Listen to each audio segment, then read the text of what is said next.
a world drowning in noise, where truth is often buried beneath layers of propaganda and misinformation, there's a need for a different kind of a network of creators that cuts through the clutter, that doesn't shy away from tough topics, and that delivers the unfiltered truth. We are Trim Radio Network.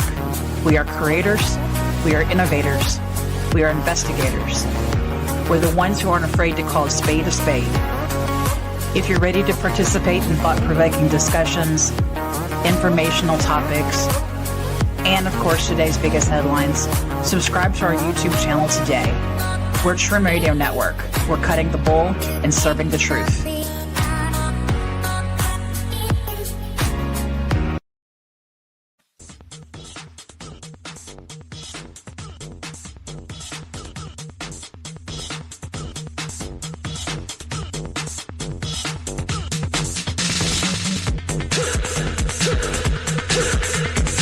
Take the red pill, take the blue pill, take the red pill, take the blue pill. Take the red pill, take the blue pill, take the red pill, take the blue pill.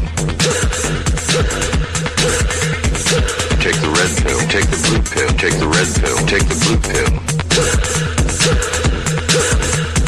You take the red pill, and I show you how deep the rabbit hole goes.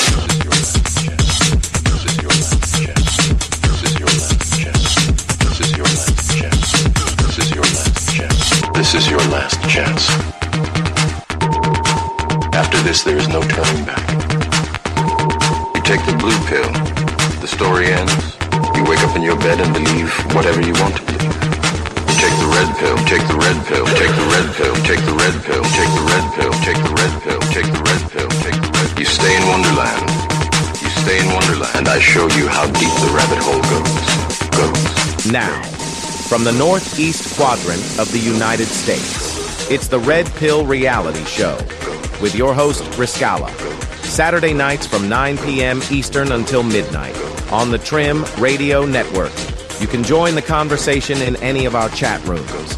And now, without further ado, your host, Riscalla.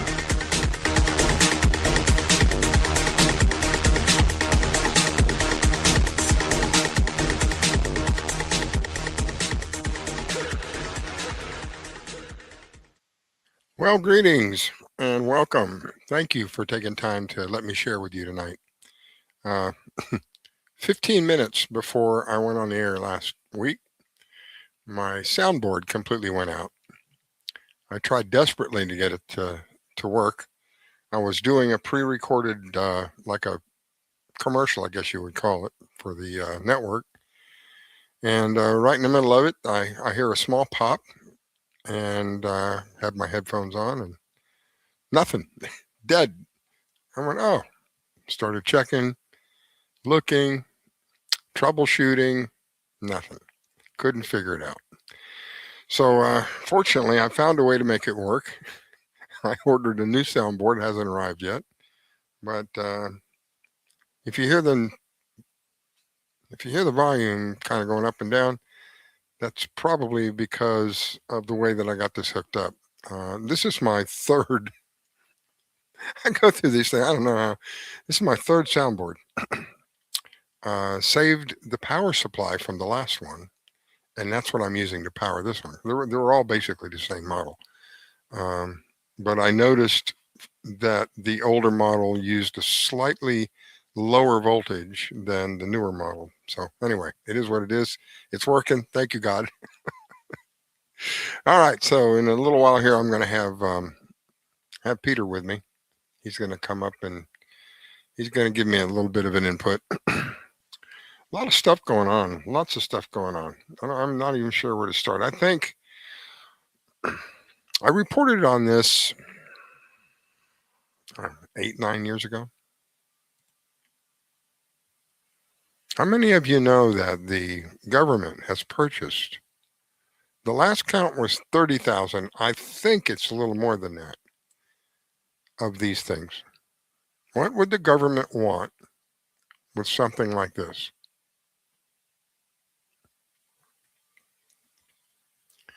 It's also interesting to note that in the NDAA, that Obama had written, somewhere buried way back in the back, I don't know how many, 400, 500 pages. There was a subject about executions. Preferred method, beheading.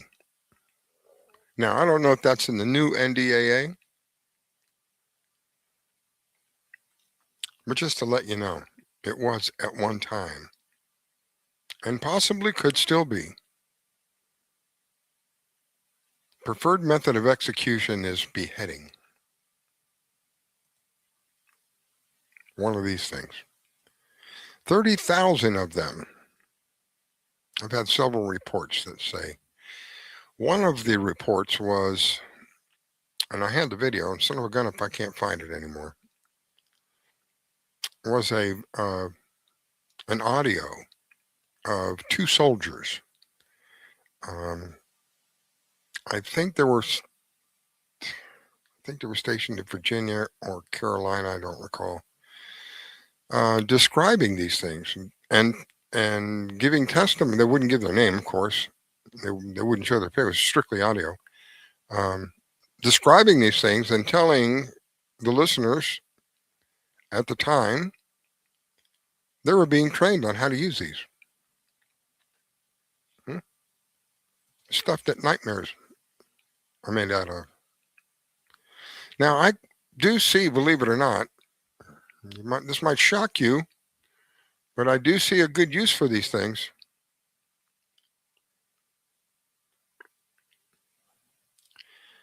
We have people who are, gotta be careful how I word it, very well known, powerful, very wealthy, who have committed acts, unspeakable acts, upon innocent children. I think perfect.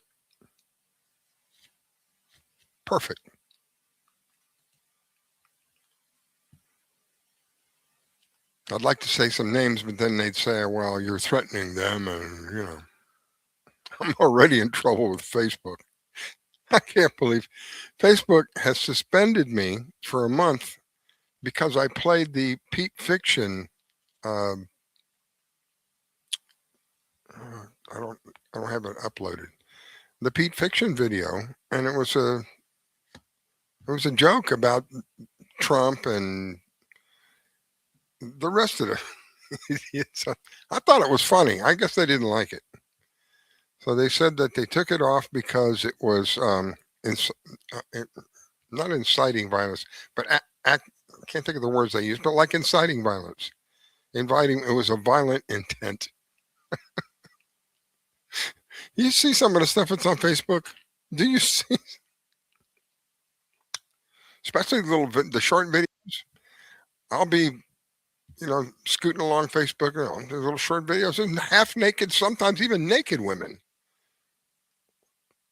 But what I was putting up there wasn't acceptable. There wasn't any, well, now that I think about it, there was one scene where JD was playing with a shotgun or something and shot himself in the face. So maybe, I don't know, maybe that's it.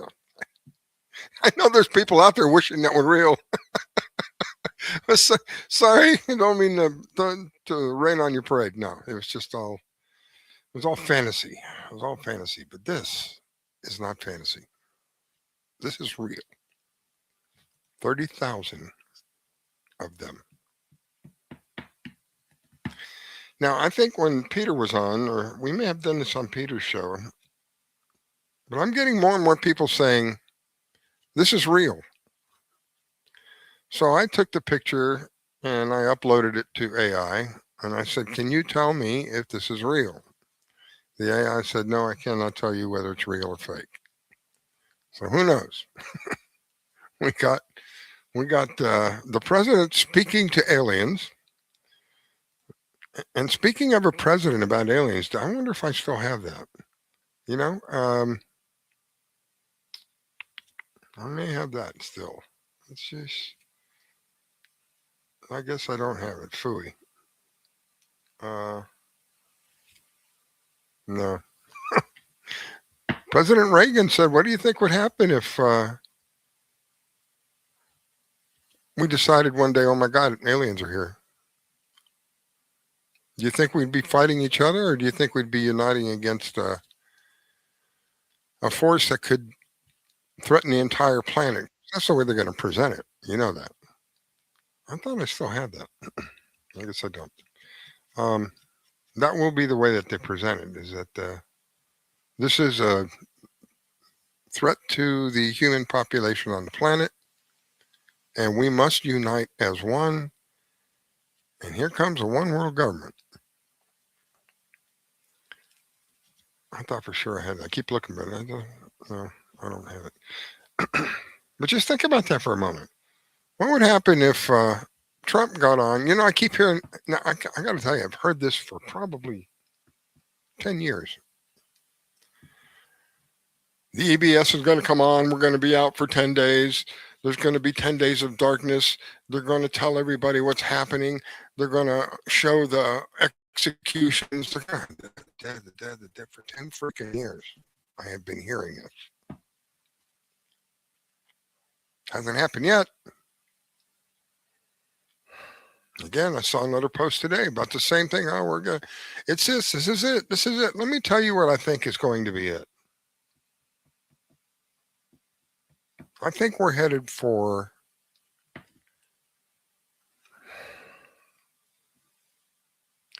no matter how I say it, they're going to catch grief. I think we're headed for violence. Because we're not left with there's no alternative at this point. They have made it very difficult for people to speak their mind, especially if what they're speaking doesn't coincide with the current agenda. And yes, I'm talking about the Trump administration. Yes. They have restricted people from the ability to say what they really want. They have. The heck was that? Gosh. So I think I think I'm even have a video I can play for you to show you what I'm talking about. So this isn't new. It wasn't. We know it wasn't just the Trump. And I'm not. When I say restricted, I don't mean about everybody with everything. Certain people, and the individual who has the more influence the individual has, the greater the threat that individual is to the agenda if they're not agreeing, if they're not pulling the water, if they're not carrying the water, if not pulling the line. And things happen. Charlie Kirk. I think I got that one. I don't have that one. So there was a short video. Gosh, I know I uploaded some. I don't know what happened. A short video of Charlie speaking seconds before the impact happened.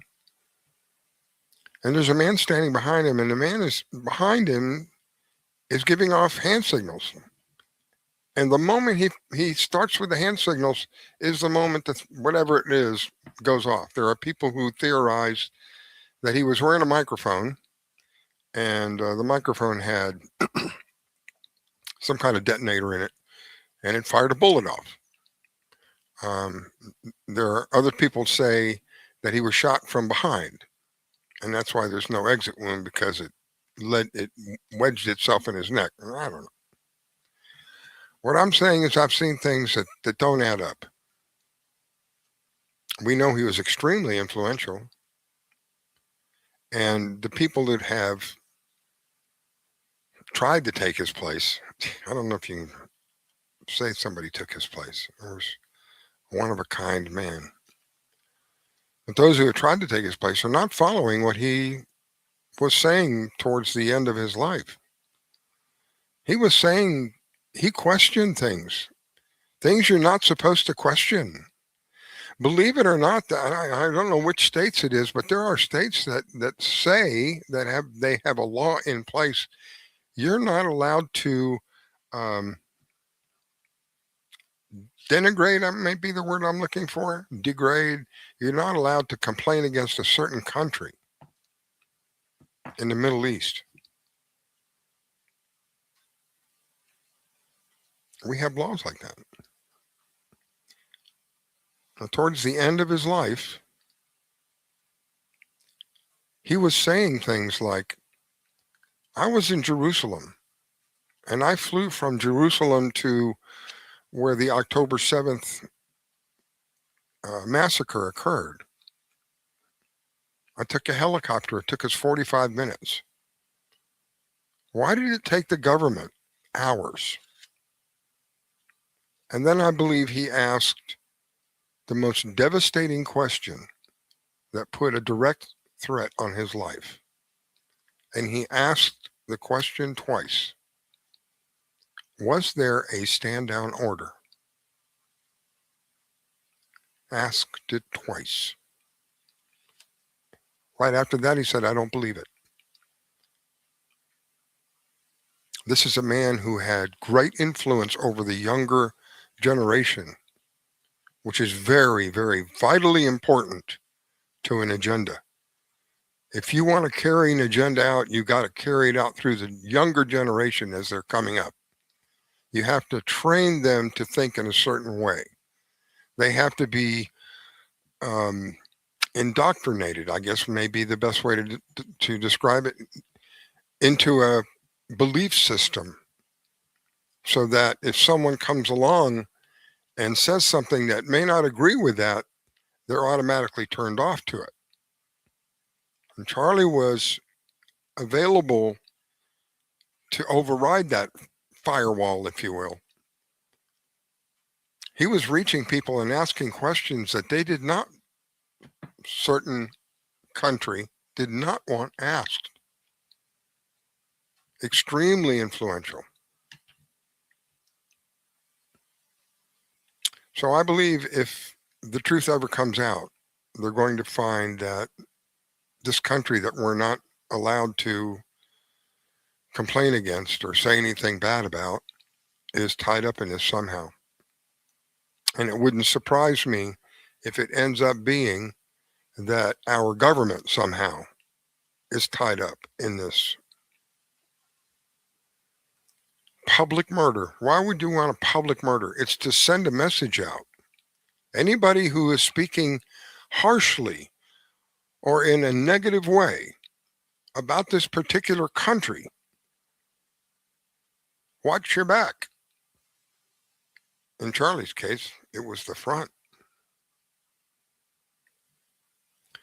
So as the word comes out more and more, we're finding now that one of the things, I don't know how they're going to indict this young man that they're blaming, the latest stuff. The bullet doesn't match the weapon. How are you going to make that stick? It just shows you, it's an example of the corruption that is among us. If you are an influential individual, I don't worry about it. I'm lucky if I have 150 people watching live. That's a lot for me. I'm not in this to be influential. I'm not in this to try to get people to think like I think. I'm in this to try to get people to think. God has given you intelligence. Just think. Use your common sense. Use your critical thinking. If you begin to do that on a regular basis, you'll start recognizing. I saw a post today that was defending Dr. Fauci. Are you kidding me? Dr. Fauci. They're defending Dr. Fauci. He's a hero. He saved millions of lives. No, he didn't. We have the documents that show millions of people around the world, millions, have died directly from. So I got to be careful. This is what I'm talking about. Because if we had really true free speech, I could say what I want. But you can curse and you can be vulgar and that's fine. No problem with that. But if you mention, I'm telling you, I had the last count, I think, was 47 videos that I had uploaded over the years on a small channel, my small YouTube channel. Didn't advertise it. Again, I'm not in this for money, you guys. It actually costs me money to do what I'm doing. I'm not here to be influential. I'm not here to make money off of this. I'm here to hopefully to get people to ask questions, to use the intelligence that God has given you. Because if enough of us, I'll put it another way, if there's not enough of us that can see through all the fog, for lack of or bull feces, maybe that's better. Not enough of us, the majority of us, I believe, will be in trouble, big trouble. Anybody who speaks out, read an article this morning, an estimated 30,000 American citizens on a list, bad boy, bad girl list of the government. Who knows? There you go, right here. We're not headed in a good direction. We got involved in a war that really is not for us. Come on, we got to be honest about this. There was no threat to us. We had the second in command of intelligence. I think he was the assistant chief of intelligence. Joe Kent came out and said, I have to leave my job. I can't, in good conscience, I can't do this. They are not a threat to us.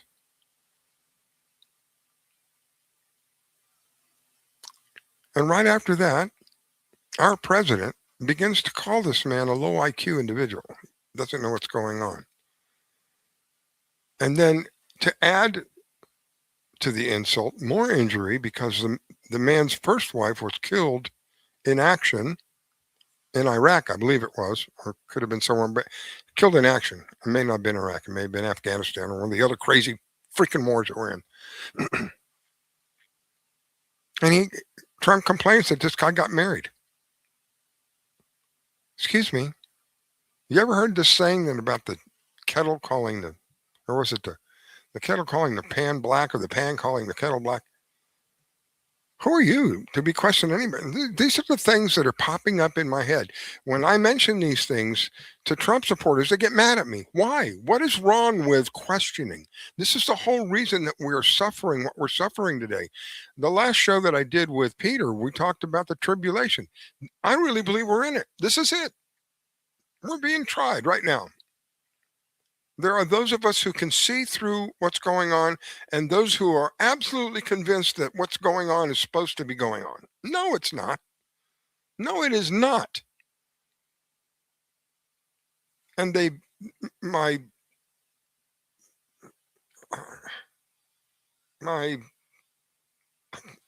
so mad I can't think. My deep concern is that people talk about the Trump followers as a cult. You know what? I really do believe that some of them are really in a cult. I never went for the, oh boy, the power supply beeping away. I never went for the MAGA thing. I never wore a MAGA hat. I never considered myself a MAGA. I just considered myself somebody who supported Trump and wanted what Trump was saying. No new wars. We're going to get rid of the deep state, the swamp, whatever the heck you want to call it. We're going to release the files. We're going to be transparent. Is it wrong for me to question? Because when I do, Trump supporters come at me like bugs on a windshield. Why? Why are you angry with me for asking? Maybe the question, maybe they're not honorable questions, they're not valid questions. He said And one of the strongest points that had me supporting him, because I was done voting. I was sick of voting, watching it happen over and over again. And to my dismay, I was deceived. That's how I feel. I was deceived. I may be wrong. Somewhere in the future, something may turn all this around and say he had to do this. He had to do. I don't know. From what I'm seeing and what I'm living, I've been deceived. And it hurts because I really believe that we were going to start seeing some of these well-known criminals. These aren't theories. These are well-known criminals, documented. Do the perp walk. Go to prison. No, not a one. And then I find out that Ghislaine Maxwell, if you don't know who that is, that's Jeffrey Epstein's cohort. That's the woman who initiated much of the invitations and the actions of the Jeffrey Epstein episodes. Supposed to be in prison. Has anybody gone back and looked at the testimony that this individual was supposed to be giving in prison? You look carefully at the individual. That's not her. They're laughing at us. A man took a video of a woman identical, I may even have that one, to her,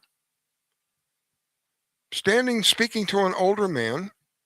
Funny that the older man looked just like Ghislaine Maxwell's older brother. And this individual looks just like, Ghislaine Maxwell. I guess I don't have that. I had to get rid of a lot of my videos because I was getting warnings from the platform. You got too much stuff. You got to get rid of stuff. Yeah, so this man ran up on this lady. Yeah, I don't have it. Looked just like her. Looked just like her. And people are doing an analysis and they're saying it's the same person. So she's in Canada. And somebody's paying the price for her, or maybe just going in when they need somebody to, hey, listen, we got to do a photo shoot, or we got to do some kind of a news, a press release. I need you to go step in and put your prison suit on and make sure your hair looks a little like hers, and put the glasses on and tell them whatever it is that you have to tell them. Yeah. They're laughing at us. Jeffrey Epstein has been reported in Tel Aviv. And then after the report in Tel Aviv, the pictures that I saw that were coming out of Tel Aviv, I uploaded them to AI and said, is this made or is this real? And they couldn't determine. But if they are real, that looked just like him. There's no question about it. In West Palm Beach, Florida, there's a guy called West Palm Pete, yeah. Looks a lot like him. I don't know if it's the same guy, but son of a gun, he could pass as a double. What's the best way to hide something? In your face. So I don't know if that's really him or not. I do believe he's not dead. I don't think that a man with the power that this man had more power than the president of the United States. This man had more power than small countries. He had the ins and the outs and the dirties on people that he could create wars if he wanted to create wars, for God's sake. So no, I don't think he's dead. I don't think he committed suicide. I think he's a narcissist. Narcissists, that's the last thing on their mind. I'm beautiful. You see my body. I'm great. They don't think about killing themselves. No. Anyway, get back to where I was. I hope this gets some of you thinking. 30,000. There was a picture. I was telling you about my YouTube channel. So I had 47 videos over the years a wide variety of videos, some on 9/11, some on just geoengineering and stuff like that. I have all the emails, so I have the evidence. They've deleted just about all of them.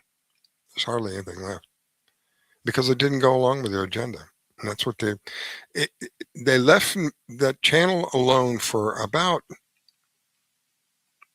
6 years, maybe. No problems. And then towards the end of the Biden administration, I started getting emails. Hey, we just removed this video. Hey, we just removed this video. Hey, we just removed this video. It goes against our... Of course it does, because it's not on your agenda. So that's what I'm talking about. They're restricting, all right? Not everybody gets restricted, but the more influential you are, the greater the threat. The greater the threat on your life. All right, going to take a break. When I come back, I'm going to bring Peter on with me. I'm looking for this other video I was going to play for you quickly, but son of a gun. No. Phooey. Phooey. All right. Crimson Horizon. Here we go. Hey, Goy, your leaders have failed you. They take everything from you. They have lied.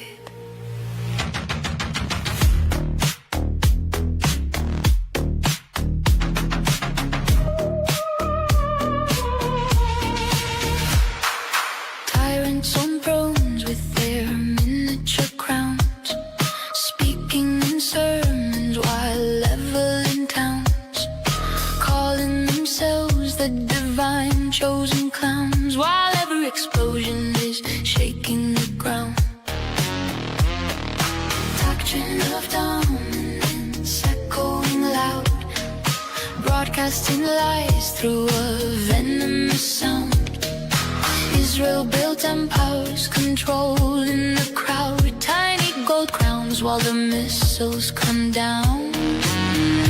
Our end's patience have come to its end. They will bomb tyrants once again. Thunder responding to years of decay. Crimson horizon is flooding with rain. Pride in their towers beginning to crack. Now the fire of justice is striking them back.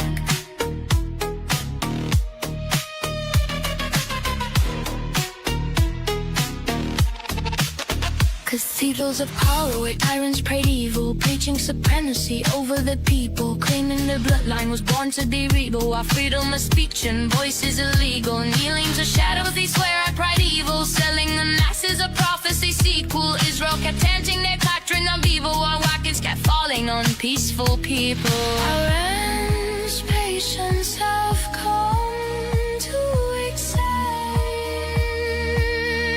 They will bomb tyrants once again.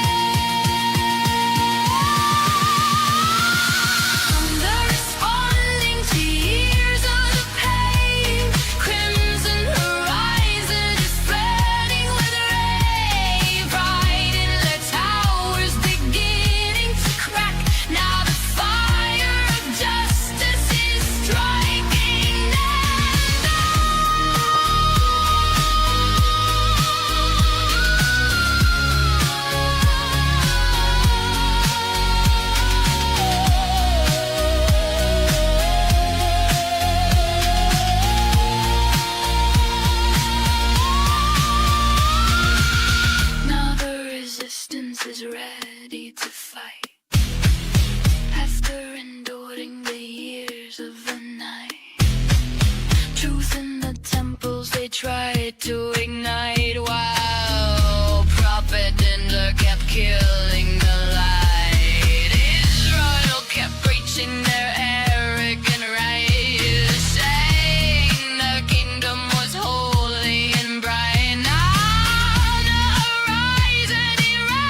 Oh yeah,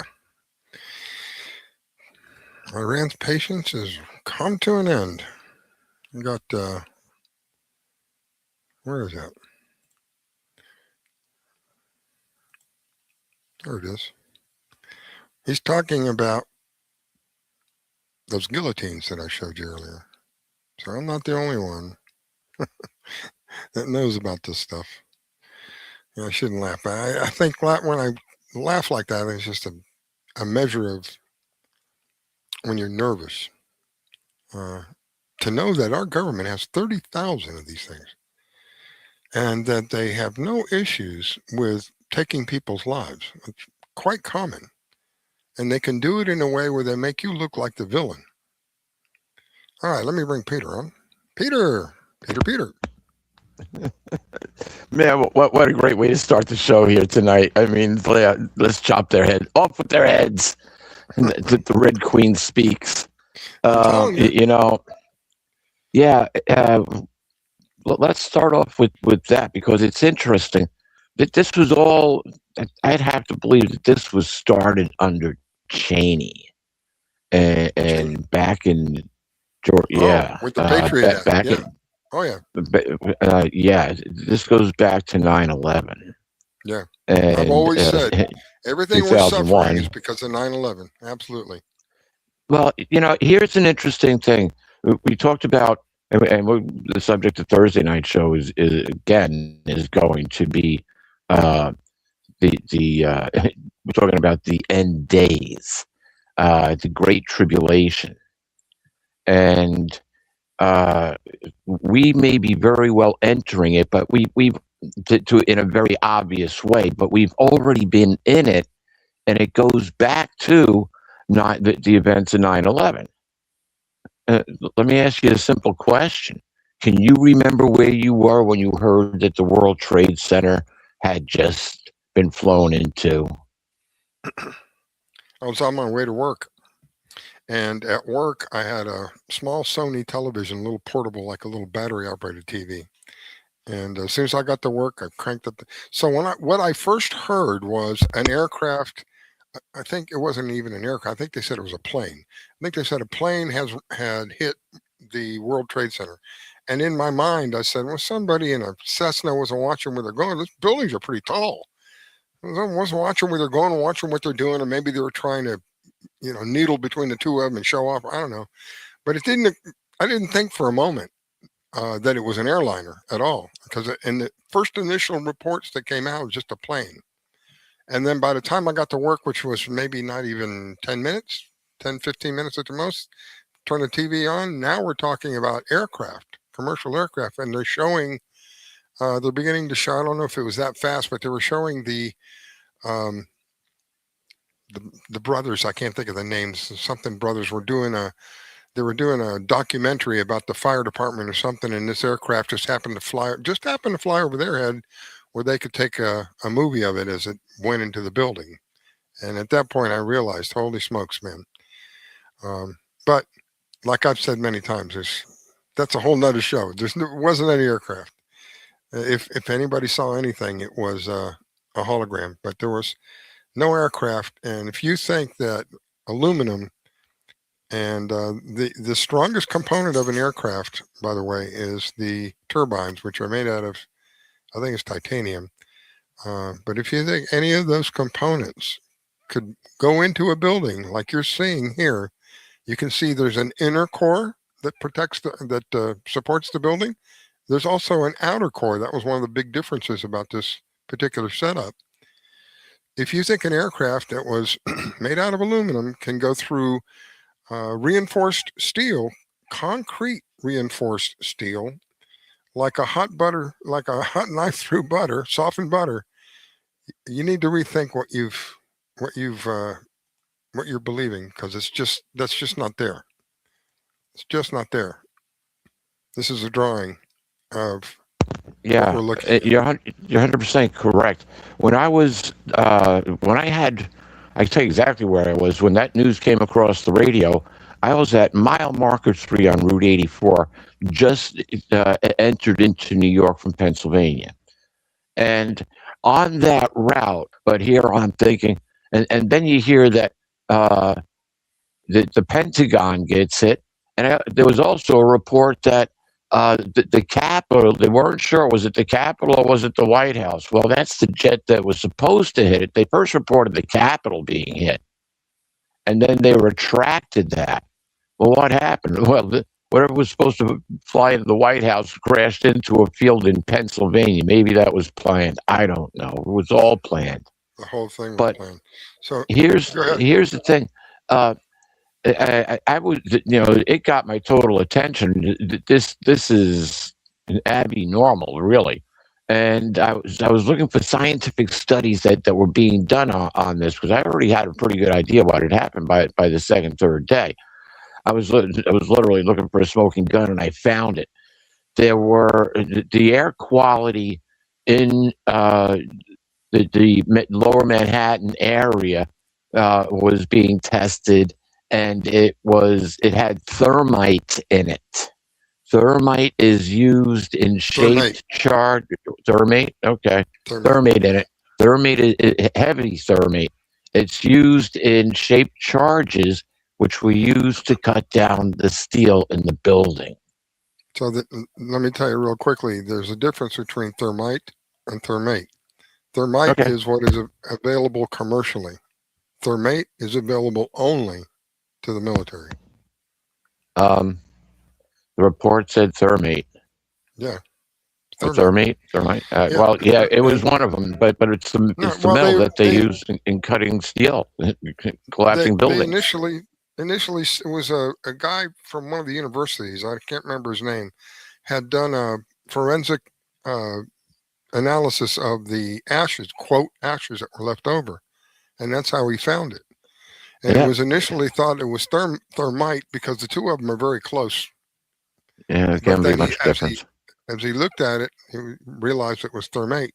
But to those people who, I've had people tell me you're crazy. There's people who saw aircraft. This is a short video, just to let you know, there were people who said no. No, a bomb. I saw it. No plane hit nothing. That is not a plane. They don't know what they're talking about. How would they see a plane hit that? Dude, I saw the second explosion. That was no plane that hit the second building. It exploded from the inside out. It was a bomb.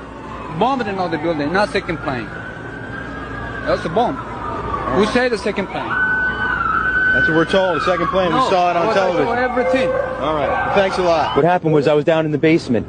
All of a sudden we heard a loud bang. And the elevator doors blew open. Some guy was burnt up. So I dragged him out. His skin was all hanging off. So I dragged him out and I pulled him out of the parking lot. This was what was left on it.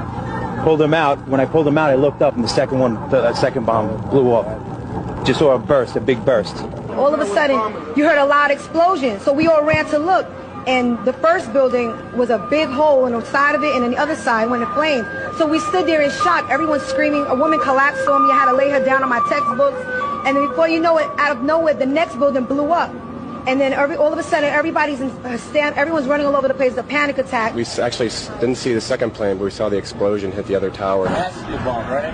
Yes, of course. That exploded right in front of us. I did not see a plane. They said the plane hit the first building. The second building just exploded. That looks like a second plane. I did not see a plane go in. That just exploded. Just to let you know.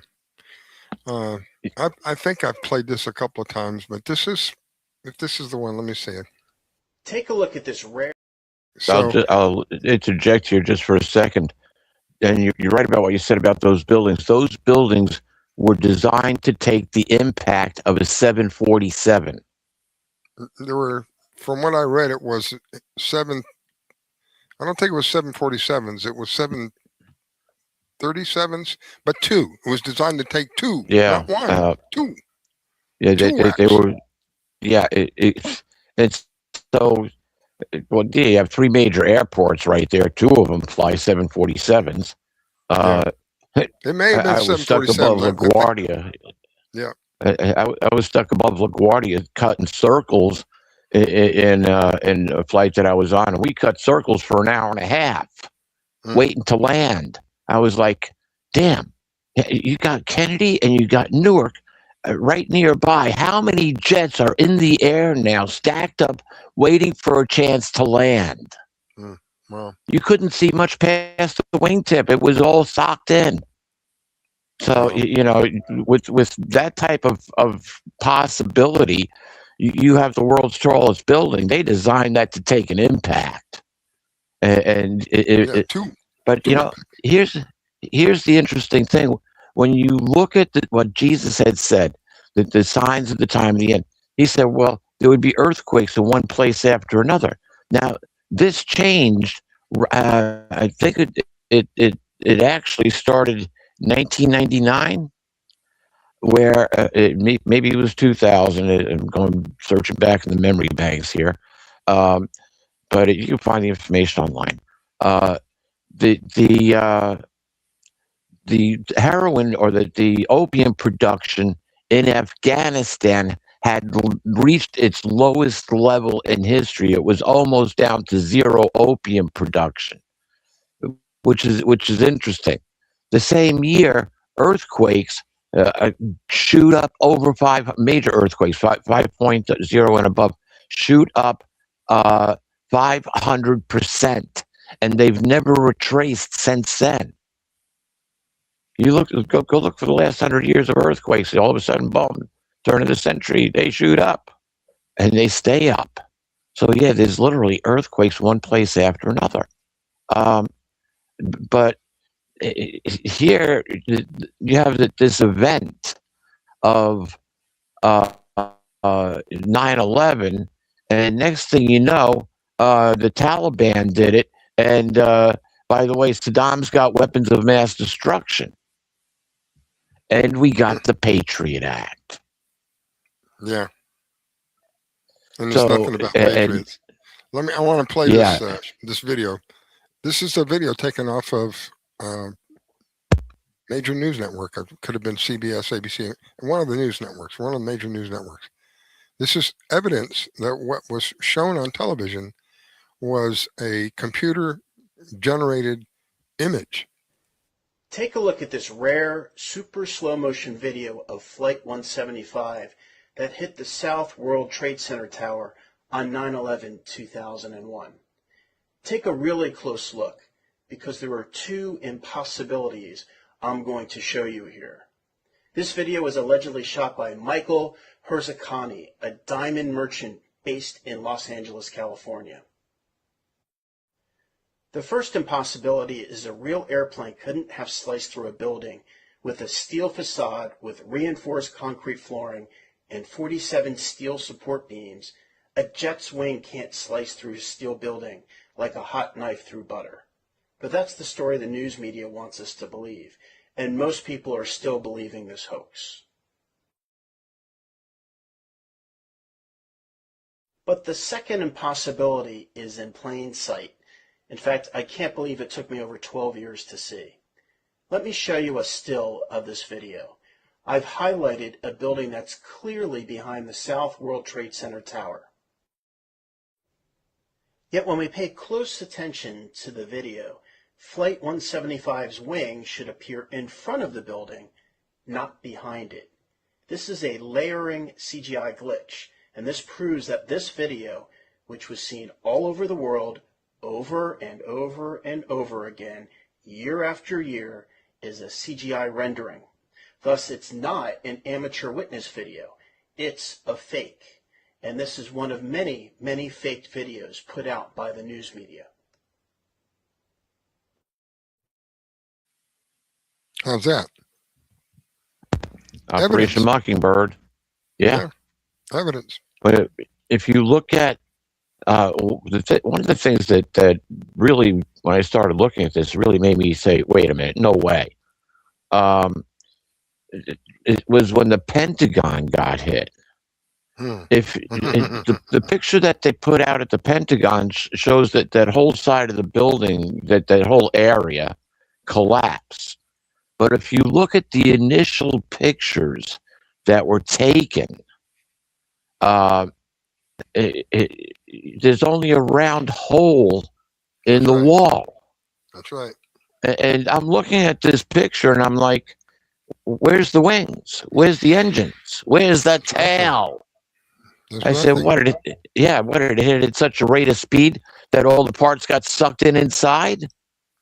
And the interesting thing about the Pentagon is when they built that, the steel reinforced concrete columns that they had, when you've got iron rods that go up through the middle, and that they're typically constructed like in a box. Every 12 inches, you're going to tie in another set of rods. The ones in the Pentagon, the rods that they used to bind the bundle together was wrapped around the uprights, and so you had no breaks in that outside reinforcement rod, and they would have sustained the impact of almost anything. Oh, what did it do? Cut up the parts and the slices? Yeah, basically, because the steel didn't break. It acted as like almost a retaining cable on an aircraft carrier. You know, a catch cable. They stretch and they pull and they get they get deformed. And yeah, that didn't. You look at the evidence, and here we are in the propaganda machine, and what did we get out of it? Basically, an endless war. And when you start seeing, yeah, when you start seeing, geez, I can remember when I first saw Obama. I had no idea who this guy was, but all of a sudden he's running for president, and it took less than 2 minutes, and it was almost instantaneous when they said he was running for president. I looked at the TV and I said, that may be the Armageddon president, or that could be the Armageddon president. Why? Because he was a man of color, and he could be prejudiced as the day is long, and nobody would call him out on it. He could divide this country. This was before he became president. He had the ability to divide this country racially. Sadly. Yeah. And then we kind of find out that Obama was born into the business. Which business? The spy business. When you start, Barry Soetoro. Okay, well, what's his history? What can we find out? I guess we're going to find out a lot eventually. But a lot That's of people. That's only one of the names, by the way. That's only one. No doubt. There was at least one more. I can't think of what it is right off the bat, but there was at least one more name. I think it was two more names, along with the latest Social Security number that he had came out of the series. Came out of New Jersey, I think, which he Connecticut. Connecticut. Yep. There's just more and more questions, and you talk about the Pentagon. When the Pentagon was hit, when the quote aircraft hit the Pentagon, what portion of the Pentagon did it hit? It hit the financial component of the Pentagon. Where the day before we had a spokesman of the government. Why can't I think of the dipstick's name? I can see his face. Oh God! Anyway, he's reporting the day before Donald Rumsfeld. Oh, we have found that $2.3 trillion are unaccounted for, but we'll find it. It's in the accounting system. Yeah. That was great. Accounting system. Sorry that all got burned up during 9/11. Oh, that's okay. I've watched the country literally, if you could graph it, go in a downward spiral ever since that happened. It's been one thing after another. I noticed almost immediately the police had become militarized. I was talking to my friends. Yep. Did you see what's going on with the cops? What are you talking about? They're wearing the same thing that a soldier's wearing, and the sad part is one of the things I found out, they're being trained, majority of them being trained in Israel, probably by the Mossad, I'm guessing, but they're being trained in Israel So when they come back here, not only have they been trained with the weapons that a soldier would use, but they're also trained mentally that the people that they're supposed to be serving are no longer there to be served. They're to Manchurian be, Candidate. yeah, they're to be controlled, and not a good thing. Not a good. Now, I'm not saying every cop is like that, but I'm telling you that a majority of them. This is why we have the problems that you're seeing today with law enforcement, with regard to them handling people. You can see.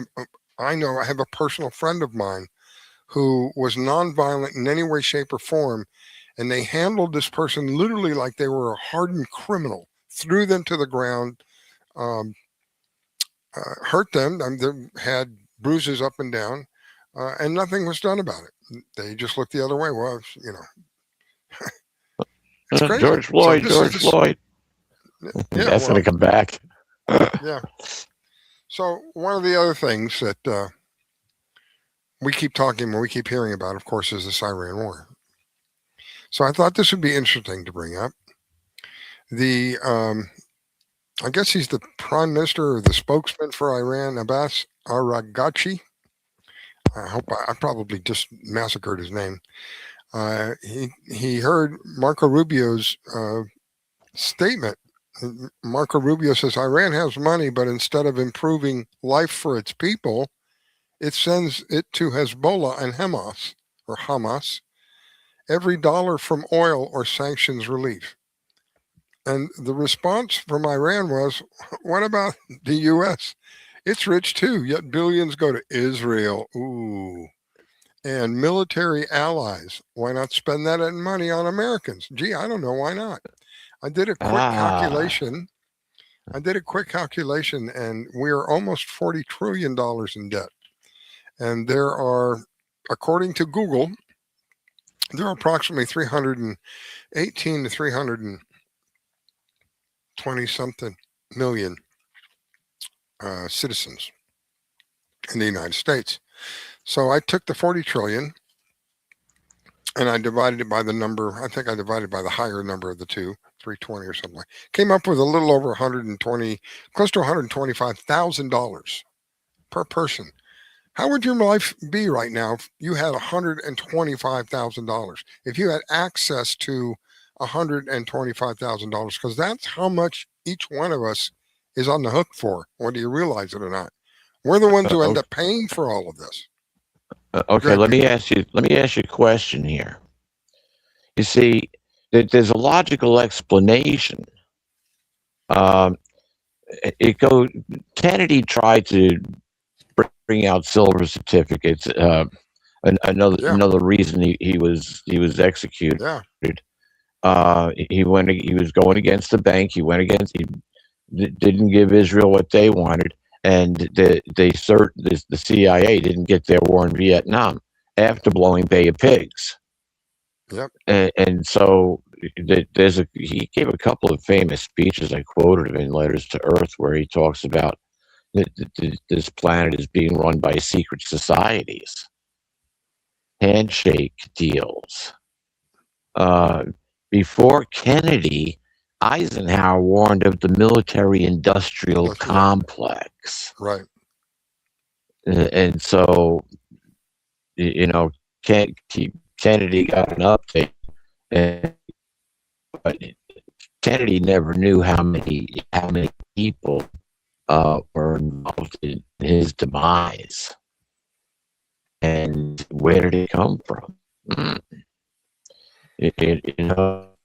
As far as his son's death, you're breaking up, Peter. Joe Kennedy made it.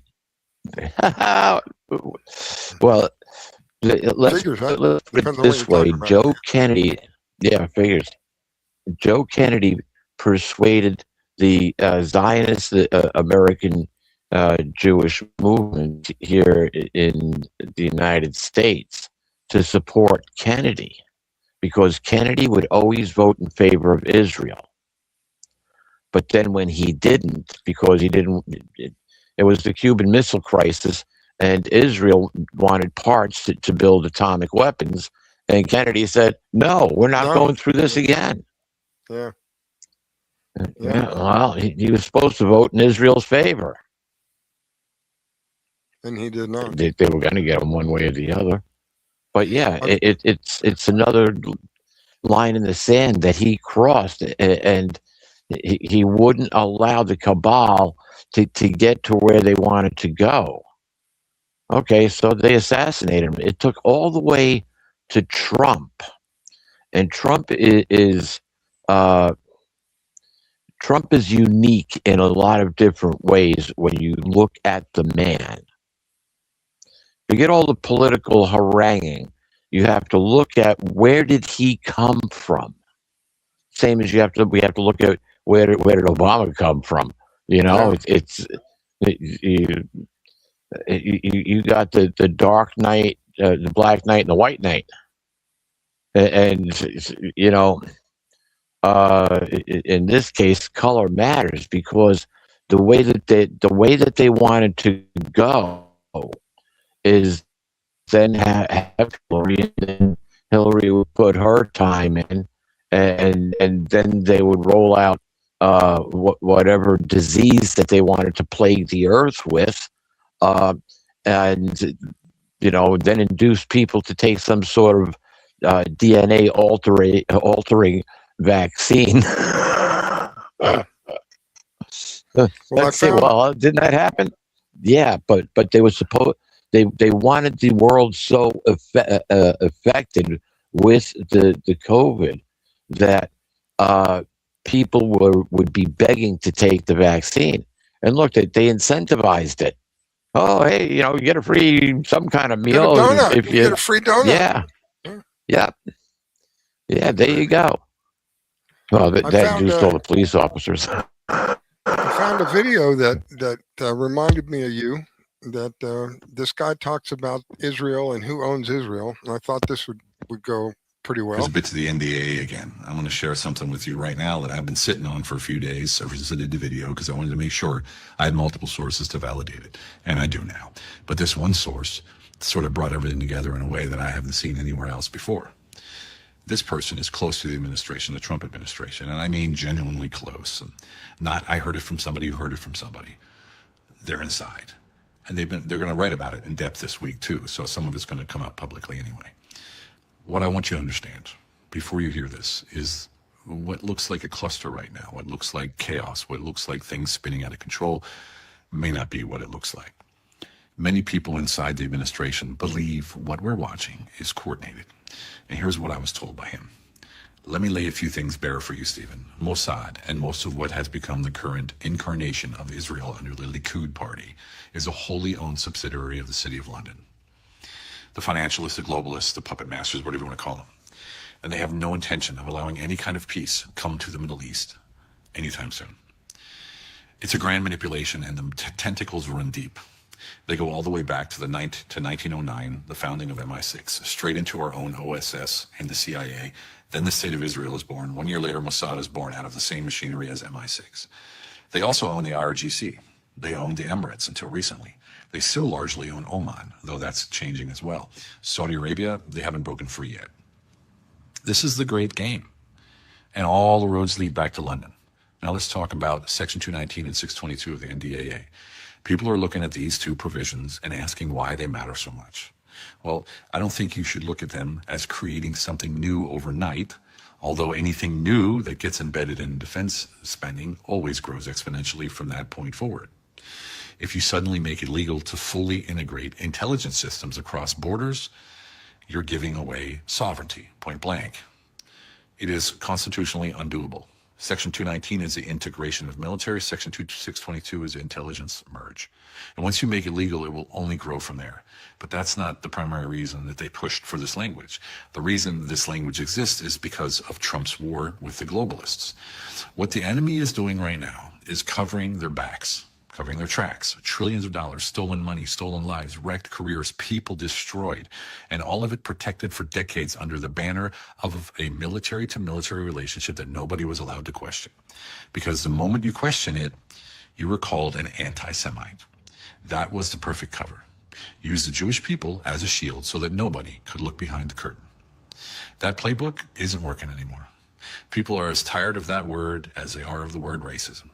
What people are also starting to understand is that the deep state is not a party.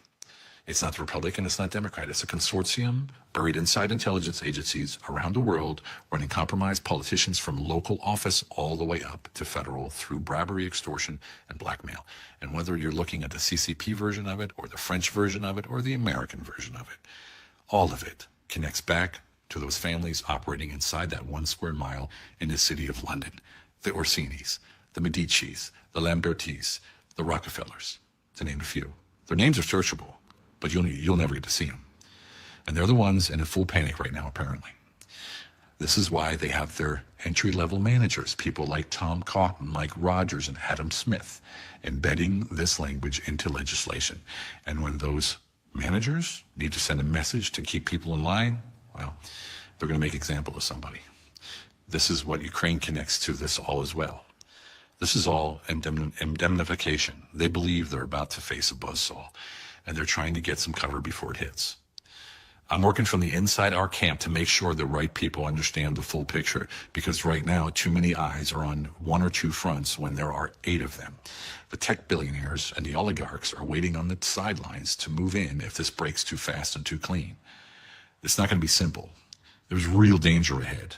But on the other side of this, I believe we're about to see criminality exposed at a scale this world has not witnessed since the fall of Rome. The light is coming. Friends, this is why getting TAB certified as a citizen servant leader is more urgent than ever before. Enroll in the course today at jointab.us and get in the ranks of the people that will take America back from these corrupt, lifelong career politicians and bureaucrats.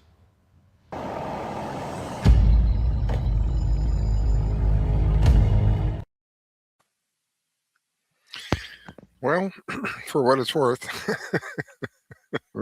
Riscalla, how long have I been saying that? I figured you'd get a kick out of that. How many different?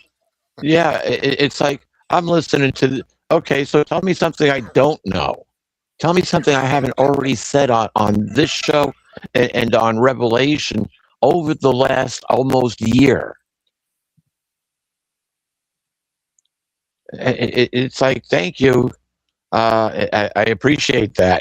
You know, confirmation. You gotta love confirmation, especially when go back and listen to the episodes of Revelation.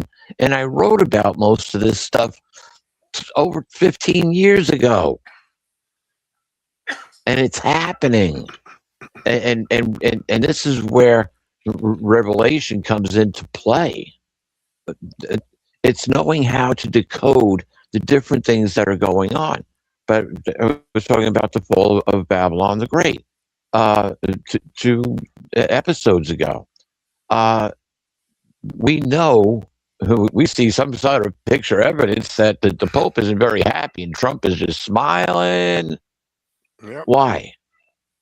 And then the Vatican puts out a papal bull.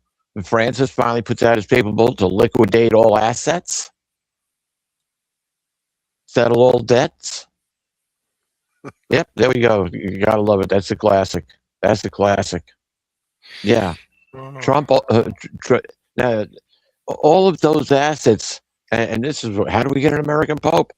Because Leo is in there making sure that those assets are being properly. Nobody's trying to hide a slush fund. All those assets are accounted for and put into the Vatican bank. No secret accounts, none of that. And from the Vatican bank, it's supposed to be going into a digital currency run bank as assets. And there's more and more talk about that recently. More and more. Yeah. Allegedly next month, they're going to do something big with crypto next month. I don't recall what it was, but something with the crypto XRP crypto or something like that. It's supposed to occur next month. It had a retracement, and this isn't financial advice, but If you wanted to get into a crypto, I would say XRP is probably the preferred one. It's down around $1 and change right now. I think I haven't been following it, but the alleged operating level for Bitcoin, I'm sorry, not Bitcoin, XRP, the targeted operating level is $200 per token. But more realistically, it could be used at a level of $1,000 per token. That ain't going to happen right away, but there's a reason for it. It could be traded on the blockchain. They use blockchain technology, which you need the quantum computing to handle. Quantum computing is all of a sudden you think data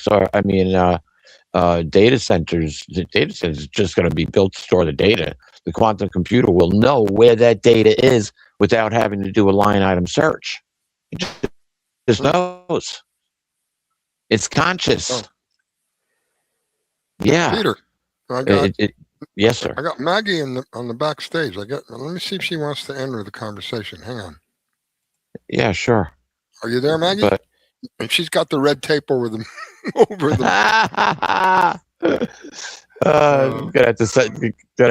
just hit the camera icon to block it.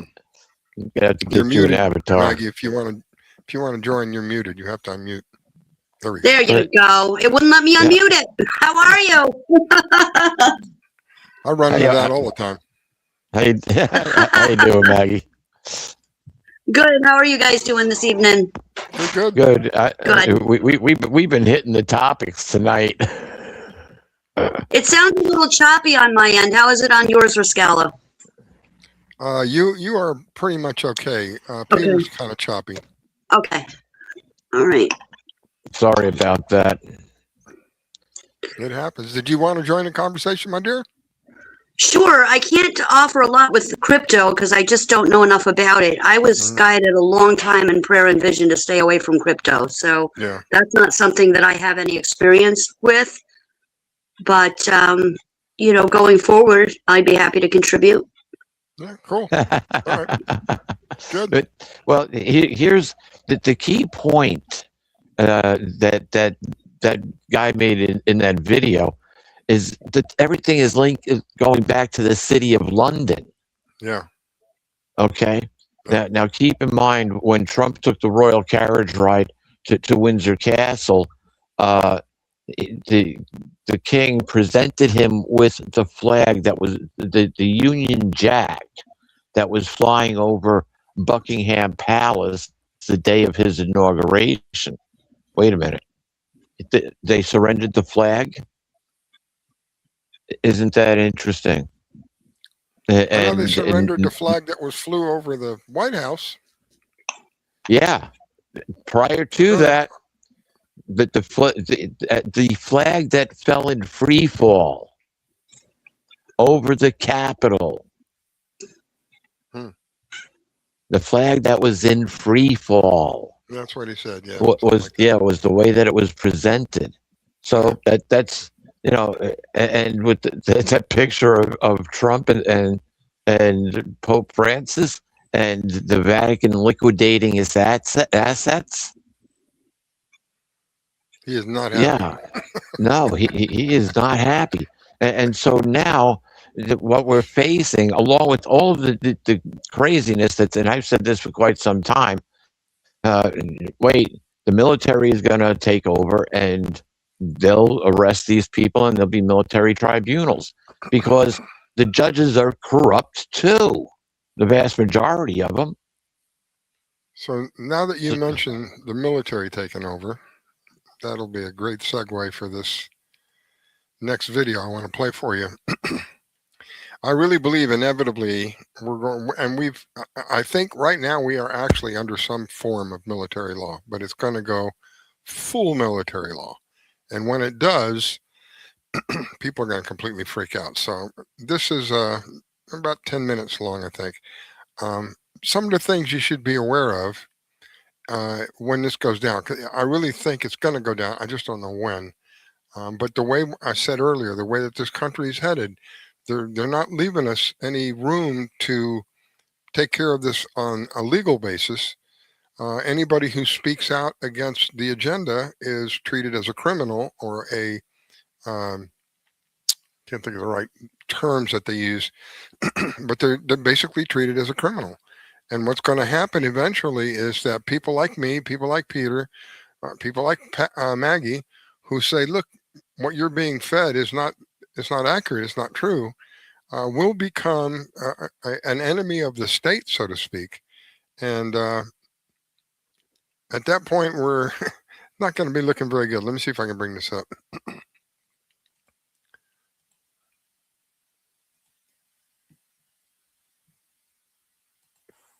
Today, I'm going to tell you everything that you need to know about martial law.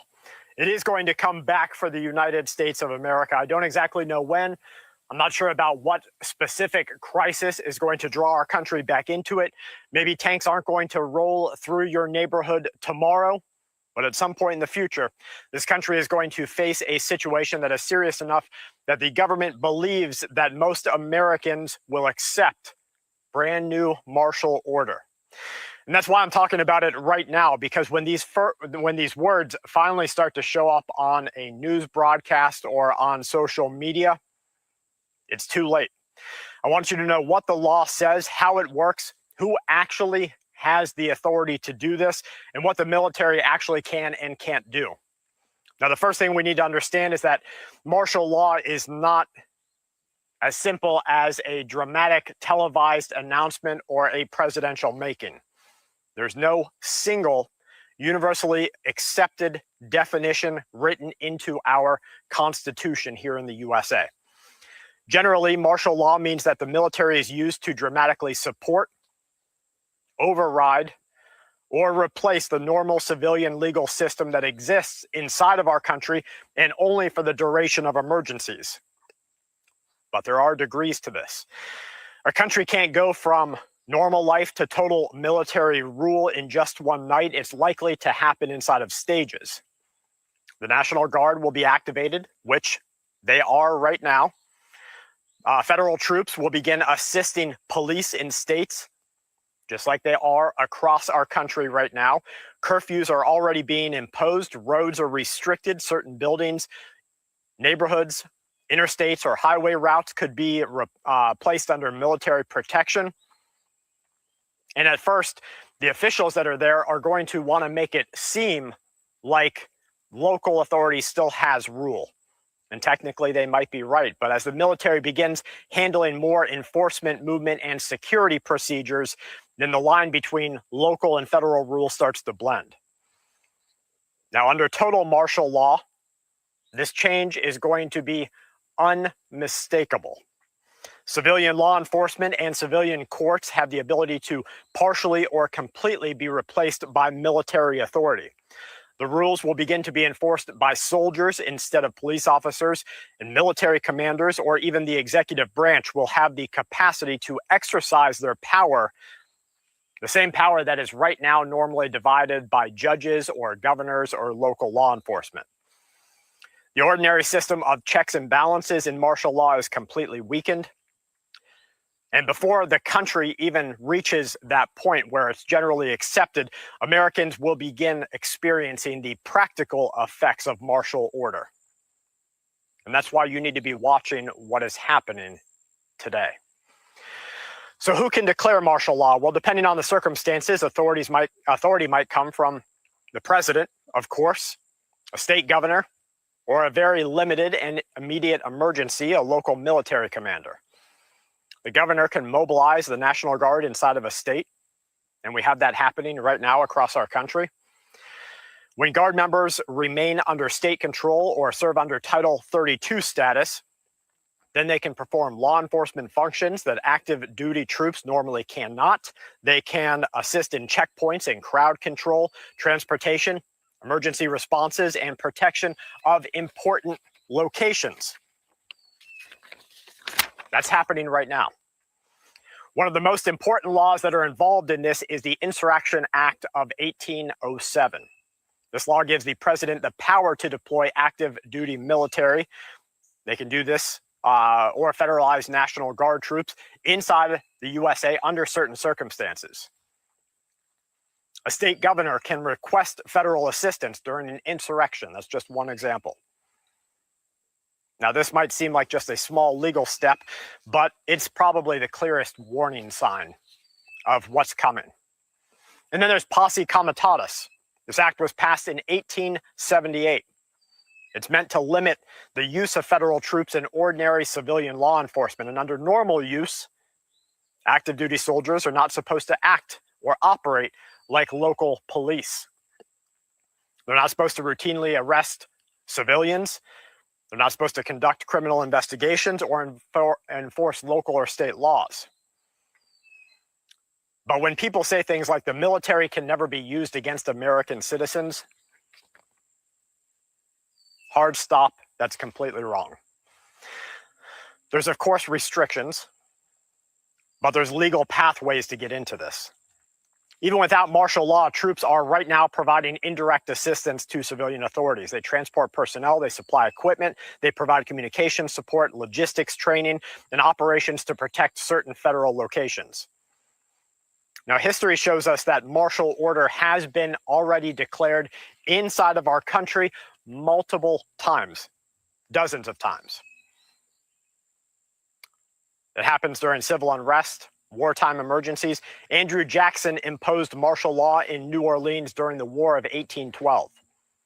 He went so far as to have a legislator and newspaper writer arrested. A judge challenged this action, and then they fined the president for this. But this is just one example of how quickly things can escalate. During the Civil War, Abraham Lincoln used extraordinary wartime powers, including military detention and military trials. Now, some of those were later, again, legally challenged. But how much damage to your own personal situation will you and your family experience if you spend, what, a 3-month tranche or a 6-month tranche in federal prison without the rights to call a lawyer? During World War II, we're talking less than 100 years ago now, Hawaii was placed under military rule after Pearl Harbor. Civilian governments were restricted. Daily life was challenged. And another historical warning came in 1932. President Hoover ordered the military to remove the bonus army from an encampment near Washington, D.C. These were World War I veterans and their families. They were traveling to Washington, D.C., seeking payment for federally guaranteed work. General Douglas MacArthur, he led the troops, including cavalry and tanks, against the encampment. Then they burned it to the freaking ground. Now, other presidents inside of the USA have used it for other reasons. Dwight Eisenhower, he used federal troops to enforce public control in Little Rock, Arkansas. Lyndon Johnson deployed troops during unrest following the assassination of Martin Luther King Jr. The point is that not every domestic troop deployment is an act of tyranny, but we have the legal mechanisms already in process right now to turn our entire country into martial order. For American citizens, it's going to look a lot like today. You see video all over social media of the National Guard at these teen uprising events. So we have it happening right now. We have a form of martial order that is being displayed across our country today. Soldiers are already appearing at government buildings, power stations, bridges, airports. National Guardsmen are already patrolling highways, and curfews are announced all across our country. But the next step, identification without normal checks and balances to be required to enter a certain zone. So you want to go back to your house, you have to show your identification to a federal enforcement official, letting them know that you are allowed in that area. They can inspect your vehicles, they can set up checkpoints, they can decide who is and who is not allowed to pass. And the situation, as it deteriorates, the restrictions become more strict. Troops begin to assist federally with searches and with arrests. Authorities take control of the food, the fuel, and the medicine. Now, as we right now are seeing that there are attacks on those three areas, food, fuel, medicine, We know that this is coming. And they have known. They had it ready. Finger was literally on the button during the pandemic. If people started going to Walmart and stealing more than they were, or if more people were getting shanked because they wanted an extra roll of toilet paper or a bag of rice, the president was literally finger on the button to lock it down. Right now, our situation inside of our country is worse economically and socially than it was during that time. And if you don't think the president's finger is on the button right now, you don't even know what you're looking at. Martial law will arrive to us, wrapped in a language of necessity. Officials will, of course, say that it's temporary. They'll say there's restrictions in place for you, the public safety. They'll point out the violence that is happening, sabotage, terrorism, cyber events, economic collapse, civil unrest, maybe even a recovery from a natural disaster. And they might even be telling the truth. It's the emergency that will cause them to unleash this power. That's the real part. And that's what makes deciphering where we're at today so difficult. The expansion of government authority will not happen when everything is calm. They can't let it happen. Never let a good crisis go to waste. And we have great crisis events that are happening all around the world and inside of our country right now. Look at what just happened yesterday at the federal building. A guy walks up, right? Lays out gasoline or some sort of flammable, some sort of pyrotechnic or explosive device, puts it on and runs away. Luckily, he got caught. But that's one of many. And now they're starting to say that anybody who has a viewpoint that is beyond what the government considers to be a socially acceptable viewpoint, they're a potential target of future domestic terror. So they're not even saying that you have to act to be considered a terror target. All you have to do is not like what's going on. So you can't wait for someone on social media to say that martial law has already started, because on a long enough playbook, we might already be seeing it. You can't wait for the official dispersal of proclamations or the Insurrection Act to be invoked or invoked again, or the National Guard to be federalized, or active duty troops performing law enforcement. You have to look out for things like our soldiers protecting infrastructure and government facility. And that's what's happening right now.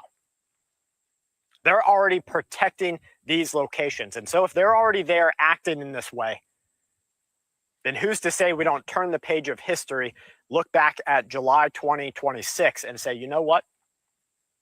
We were already there. But martial law is coming. And it's basically coming for every nation. Because our world's history tells us that every country, including the USA, will face a crisis that tests the limit of social cohesion and social government order. Maybe it's the war, or a cyber attack, or what some other country does inside of our nation, or unrest, breakdown in the power grid because they've overloaded it or given your power out to some other center. I don't know. That's kind of the junky part, that I don't know, and you don't know. But it's coming. The laws are already written for it. The legal and historical precedent already exists to implement it. And the authority is just waiting to be used. The finger is literally on the button. Now, my purpose is to make sure that you and your family see when the line starts to move from where we're at right now to where we can never return from, and recognize it before it's too late to ask questions. Today, I'm going to tell you everything that you need to know about martial law. It is going to come back for the United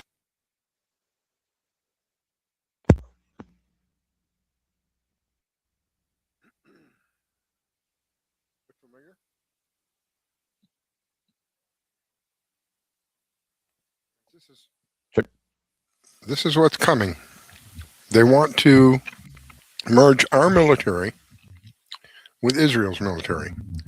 If you have any idea how Israel's military treats even its own people that speak out against Israel, that's what we're headed for. Go ahead, Peter. You know, it seems we've talked about this several times, and all I can say is, as we go forward, well, I can say a lot of things on this.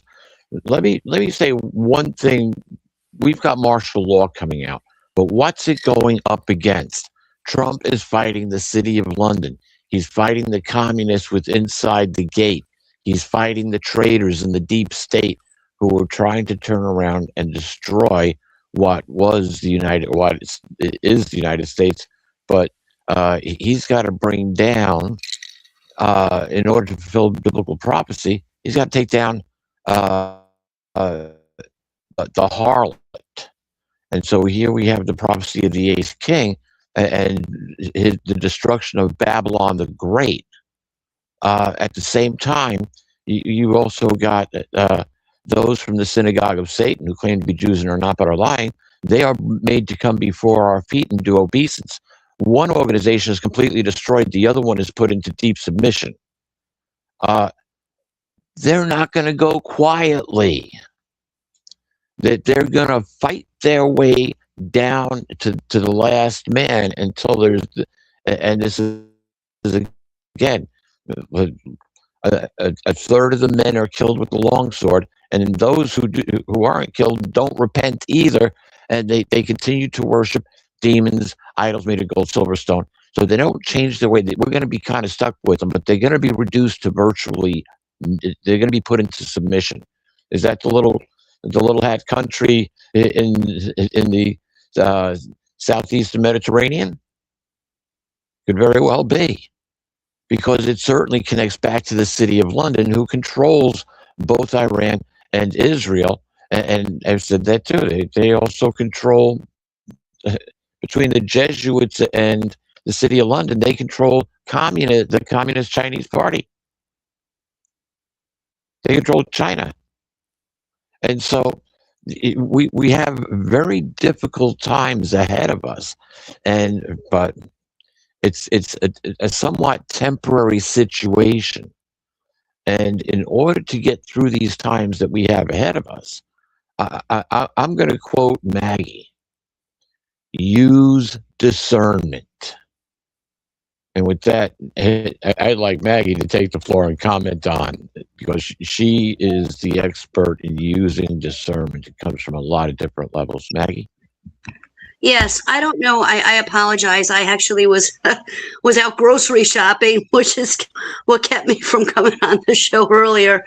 I need to get errands done as my schedule allows. And did you address at all the woman who, I believe she was an Israeli woman who went online, and she was a governmental authority, and said that if anybody spoke against Israel, we will find you, we will Google you, we will get you fired from your job, we will virtually wipe out your bank accounts, and essentially we were going to be targeted, anybody that spoke out against Israel. Had you guys heard anything about that? I saw it. Yeah, you saw that. You saw the woman speaking. Yeah, I don't remember where. I think it was one of the shorts, either on YouTube or maybe Facebook Shorts. Those short videos are 30 seconds or a minute long. Yeah, it was absolutely a very pretty succinct and very direct threat to anybody that opposed Israel. And it was Google. She specifically mentioned Google. She said, we'll go search you on Google. We're going to come after your bank accounts. We're going to come after your jobs. We're going to come after everything. And essentially that they would try to ruin us, or anyone that spoke out against Israel. So as far as discernment goes, this is absolutely the time where when we see things on the internet, we have to be so careful because of the rise in AI technology. It's to the point now where I can usually pick them out, but there are some that are so good, I actually have to watch it 2 or 3 times. And it's my belief, and you may or may not disagree with me, that a lot of the uber popular show hosts that are out there that do these podcasts are being paid to promote a particular agenda. And it's, either in the Trump corner or in the liberal corner. And not a lot's being said about this. I had shared an article with Pete about a girl that was in Florida that was in college. I don't know if you'd heard that story, but she was typing on her WhatsApp. Now, WhatsApp's supposed to be a very private app. I know that when I did a lot of work with the veterans and disabled vets in the military, there was a lady that I used to correspond with. I actually did an interview with years ago who worked with the PTSD soldiers. And at the time, that was the go-to app for the soldiers. They would speak to their wives on those apps because they knew that it was a private, source of communication. But she also emphasized that the bad guys were using WhatsApp. So Signal, I understand, has come into play now, and that seems to be a little more private, let's say. But anyway, she wrote in the back room, and she was at college, and she insinuated that Netanyahu Bonbon, the building where her college was, I guess to get out of classes. It was a joke. And she went into class or said something to a student or students regarding this. And so it got out there in the public, and she was subsequently arrested. And she had faced, I think it was a $5,000 fine. They set the bail at $5,000. They set the bail at $5,000, and she was charged with, she was threatening because she had mentioned the bonbon on the WhatsApp. Now, here's the thing with that story. It may have been that she went into the classroom and spoke to the kids. She accused another kid of being the one that was going to be involved in these bombings or this attack. So it may have been that, but it also may have been the fact that she spoke out and said something against Netanyahu or treated him in a, sort of a comedic type fashion. I don't know. And that, when I saw that article, troubled me because, well, we know that they're doing these camps, and the liberals will tell you, oh, it's for us. They're saying that Trump's putting the camps in for the liberals who don't agree with the Republican agenda. And the Republicans on these podcasts are promoting this agenda very much so, from what I've watched in the last 2 to 3 months, that, oh my gosh, they're building these camps and they're for us, for anybody that opposes the liberal philosophy. So who is it for? And what is what would be the right now Trump's in charge, but let's say the liberal side wins next election, or let's say Vance gets in there. There's so many unknown factors that you really don't know who those quote unquote camps that theoretically exist, who they're to house. But we do know, prophetically speaking, that these times are going to come where Christians will be persecuted. And then we take that into, further and look at the big picture. How many states are banning the Bible? How many states are banning church services? How many states are taking a Muslim temple, and giving those people rights to practice their religion, but yet pushing the Catholics aside? There was a case just in Lewiston, Maine, where a person was walking their dog past the mosque, and there was an incident over that because the Muslims felt it was disrespectful that the person was walking their dog past the mosque, and the person was accused of taunting them for walking the dog past the mosque. And how many cases are you hearing about this nationwide where, well, look at New York City is a perfect example. There's a woman who supports Mondami who came out and made a statement that there was no purpose in having dogs in the homes. Did you hear that one? No. Yeah, no, that's a thing. That's a thing. Look it up. and she came out and she made a statement that dogs have no place inside, and because it goes against their religion. So they're targeting the animals, and that's a pretty widespread thing in New York. They started a petition, and some other guy came out and has gone public. I think he was on Fox News speaking against this. But it seems, from my opinion at least, that the Muslim traditions are, look at Texas. You know, Texas is a perfect example, taking over, and these people are given rights over the American citizens. And we don't have the freedom of worship, right? We don't have the freedom of speech. In some cases, it doesn't appear. So it's a very troublesome topic, and it's something that I think we all need to be concerned about. And yeah, we all need to stay in discernment and prayer. And I've had a lot of people tell me over the past 6 months, are you sure you want to keep doing what you're doing? You know, maybe you want to think about doing something else with your free time and not do shows anymore. It's, you know, so I think it's definitely something that we need to be paying attention to. And I think that I have mixed feelings about Peter's philosophy on President Trump and what's happening, and, you know, in the White House and behind the scenes and all of that.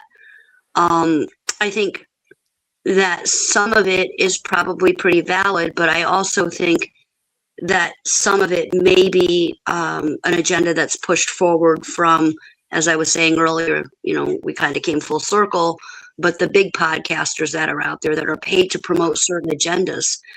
And, you know, I am very concerned, as I've been very concerned for the past couple of years, and we've talked about this on your shows, that a passive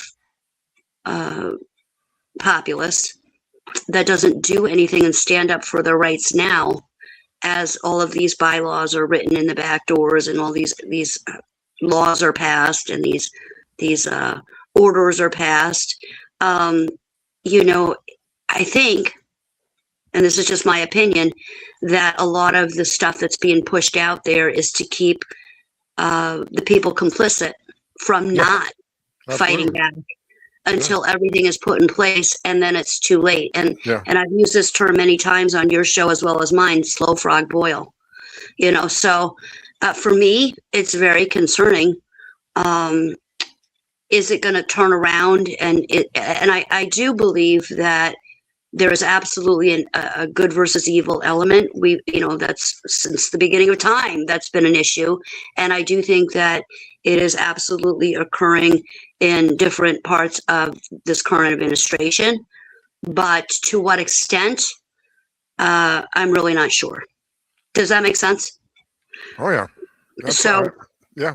Yeah. So, you know, you know, everybody wants to think it's going to be sunshine and unicorns, but, you know, and Peter could tell you, he's the whiz with the, you know, with the prophecy.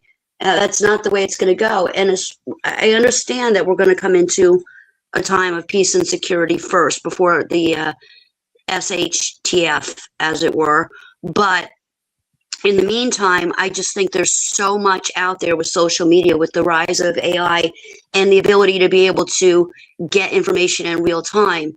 But that also is a double-edged sword, because there's a lot of BS that's going on around there, you know, and that's being put out to the people. So, you know, martial law could be a really good thing, you know, but the problem is once they're there, and you're not going to get rid of them. And your video that you just played a few minutes ago solidifies that. You know, once they're in, they're in. And that could go either way, depending on who's holding the cards and who's pulling the strings, right? True. So, you know, that's also very concerning to me. So this is why, you know, you need to stay in prayer. You need to develop your discernment and, you know, prepare yourselves and your families for what may come. And, you know, take kind of what you're hearing right now to a certain degree, in my opinion, with a grain of salt, you know, and see how this plays out. But it could go either way, in my opinion. I always mention to people, I don't expect you to believe what I'm telling you. I'm grateful that you're willing to sit and listen to what I have to say, and hopefully you'll go check it out for yourselves. Because in my experience, that's what happened to me. I heard somebody complaining about George Bush at the time, and it happened to be a talk show that was local in West Palm Beach. It wasn't just local; it was nationwide. But she was in West Palm Beach, and I happened to have done some work for the company that she was in, and so I called and I said, "Why are you doing this to the president? Doesn't he deserve our respect?" And she said, "What do you know about the president?" I said, "What do I know? He's the president."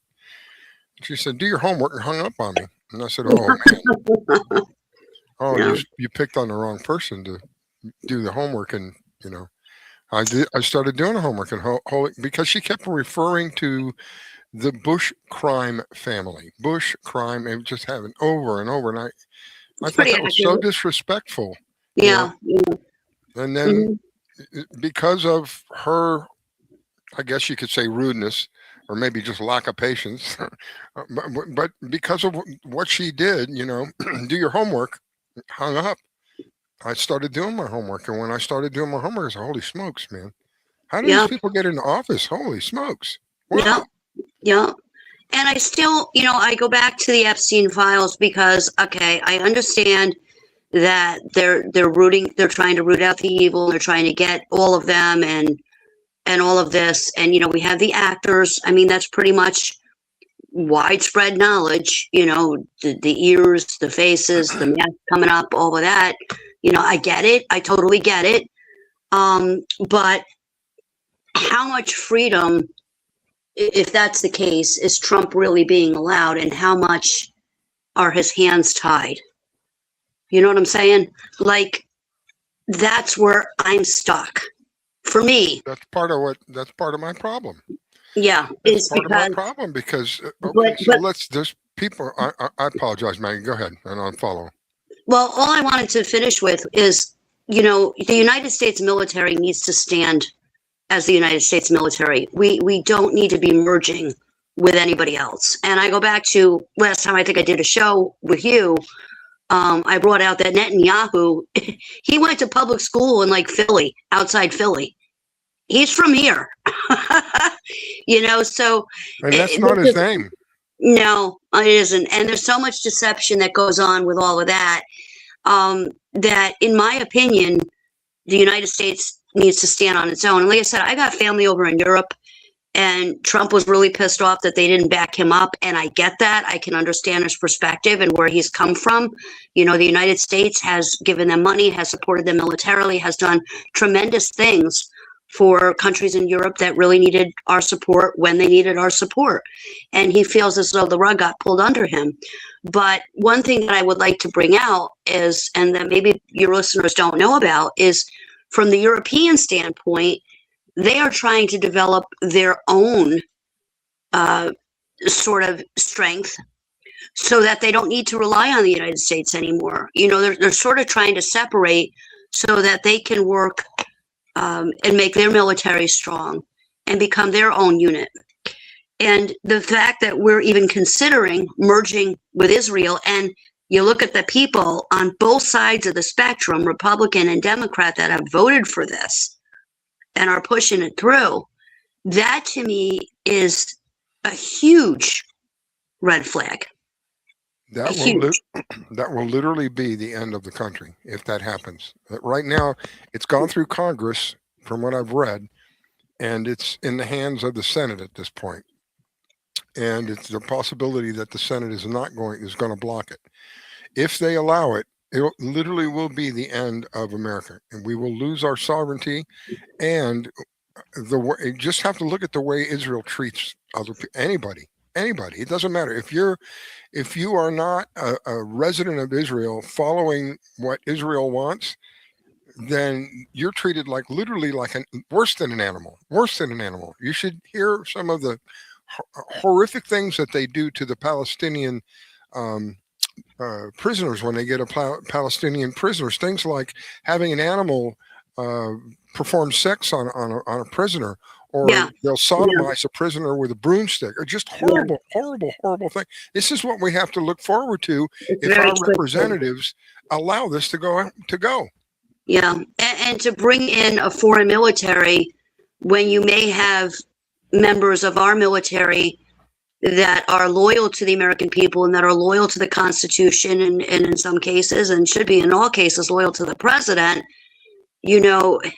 all bets are off when you bring in a foreign military, especially when, they have these animalistic behaviors that they engage in. Horrible. In their own country. Do you really think they're going to come here and shake your hand and say, okay, and be polite to you? Hell no, that's not going to happen. We've had just one more thing, Pete, I'm sorry.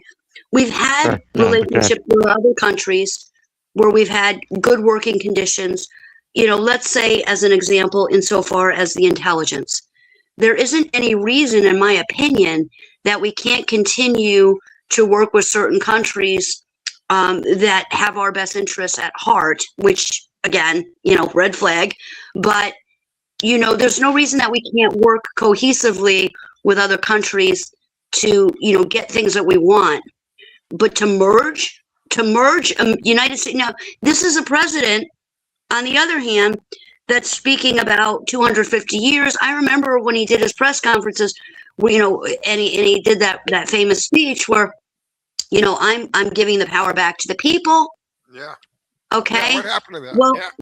Well, okay. So in my opinion, and maybe I'm not as educated as some of his people are, but in my opinion, if you're giving the power back to the people, then that's the American people, right? That's not. Yeah, that's a good point. Which people? Good point. You see, and that's where I also, it's very concerning to me. And I don't think that they, they're not as translucent as they could be. And I understand that certain things, are security issues. I get it. But then again, I'm hearing what he said then. And I was like, okay, yeah, this is where we need to be. They're getting rid of they're going back to the original Constitution, which would make him like the 18th president as opposed to the 45, 46. I understand all of that. But then again, if you're bringing Israel in, how does that equate to this scenario? It doesn't. Right? Pete, I'm sorry, go ahead. Well, art of war, keep your enemies closer. There's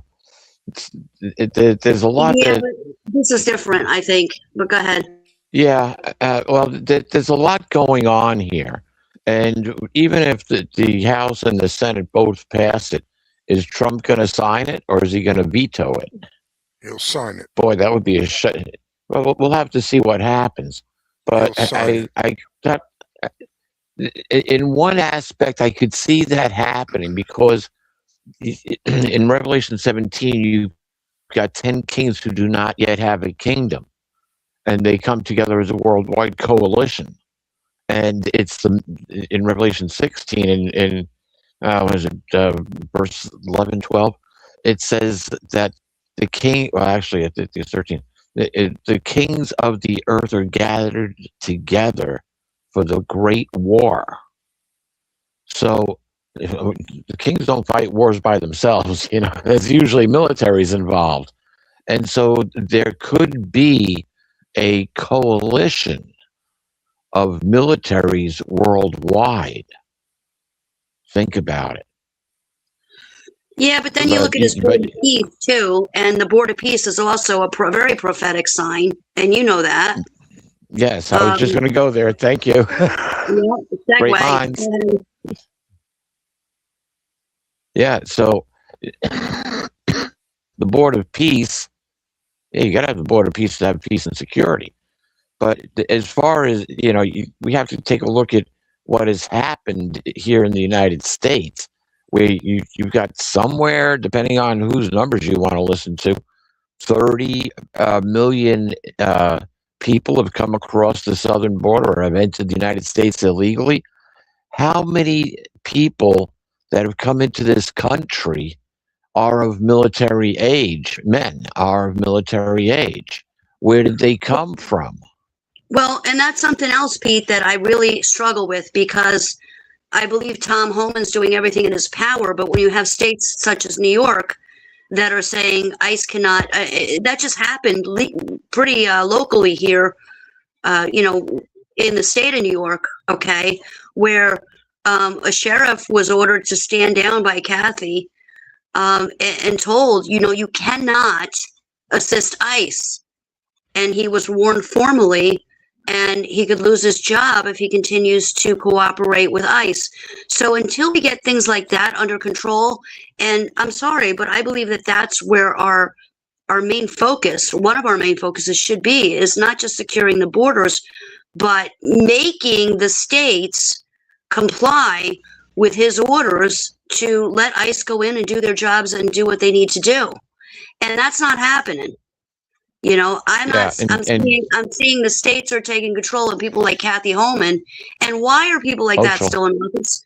Is a lot of these politicians are absolutely performing treason, and there's still, look at Mondami, and why are they allowed to do that?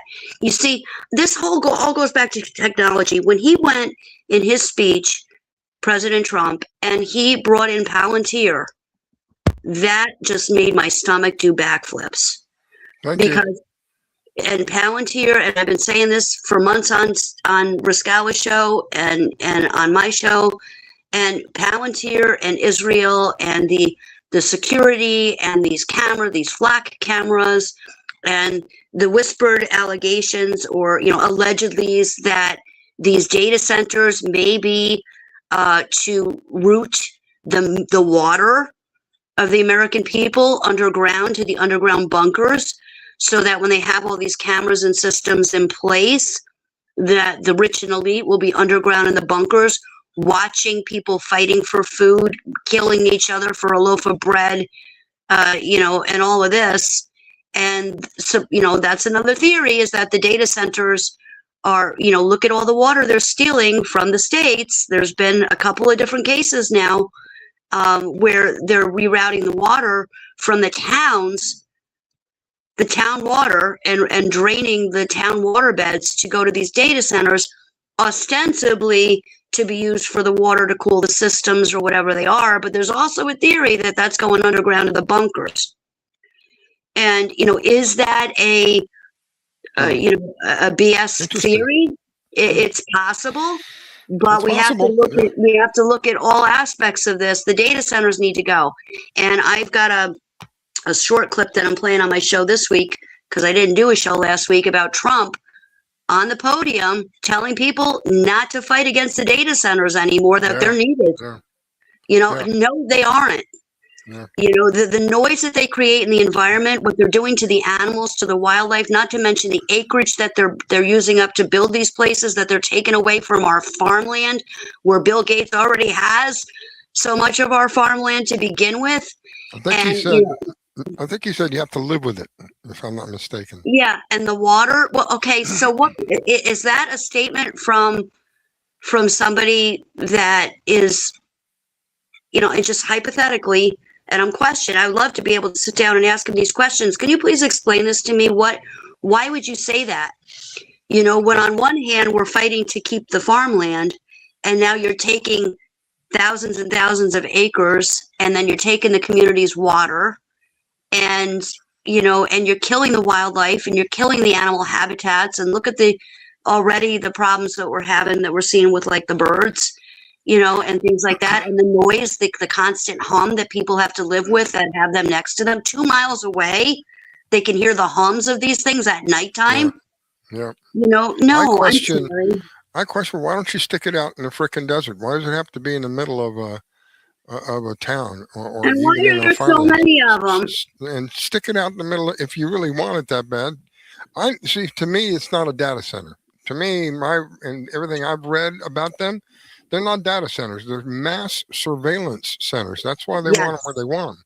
Yes. Otherwise, they could stick them. They could stick them out in the ocean, for Pete's sake. And the idea, this thing about they need all this water, it's very suspicious to me. Why do you need all this water? We have nuclear power plants that don't need all that water. The majority of the nuclear power plants you'll find that they'll put them near the shore somewhere so they can use a closed system, meaning just like a car. Your car has water in it, but it's a closed system, and it uses air as it's rammed through the radiator to cool the water down. Well, they use the seawater to ram through a system to cool the hot water down that's going through the nuclear action. So why do they have to constantly use fresh water all the time? So it's the whole thing is crazy. It's just Well, that's one of the theories is they're rerouting it to the bunkers underground for the elites. Yeah, that's what I heard this week. I didn't think about that, but that's a good point. Very possible.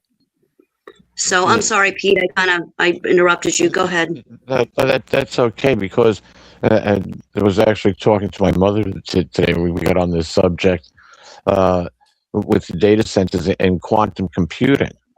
You see, you got all the data centers that have everybody's biometrics stored, and the quantum computer has total knowledge on where that information is and accesses it basically using tachyon technology, which kind of makes it conscious, is what I was talking about earlier.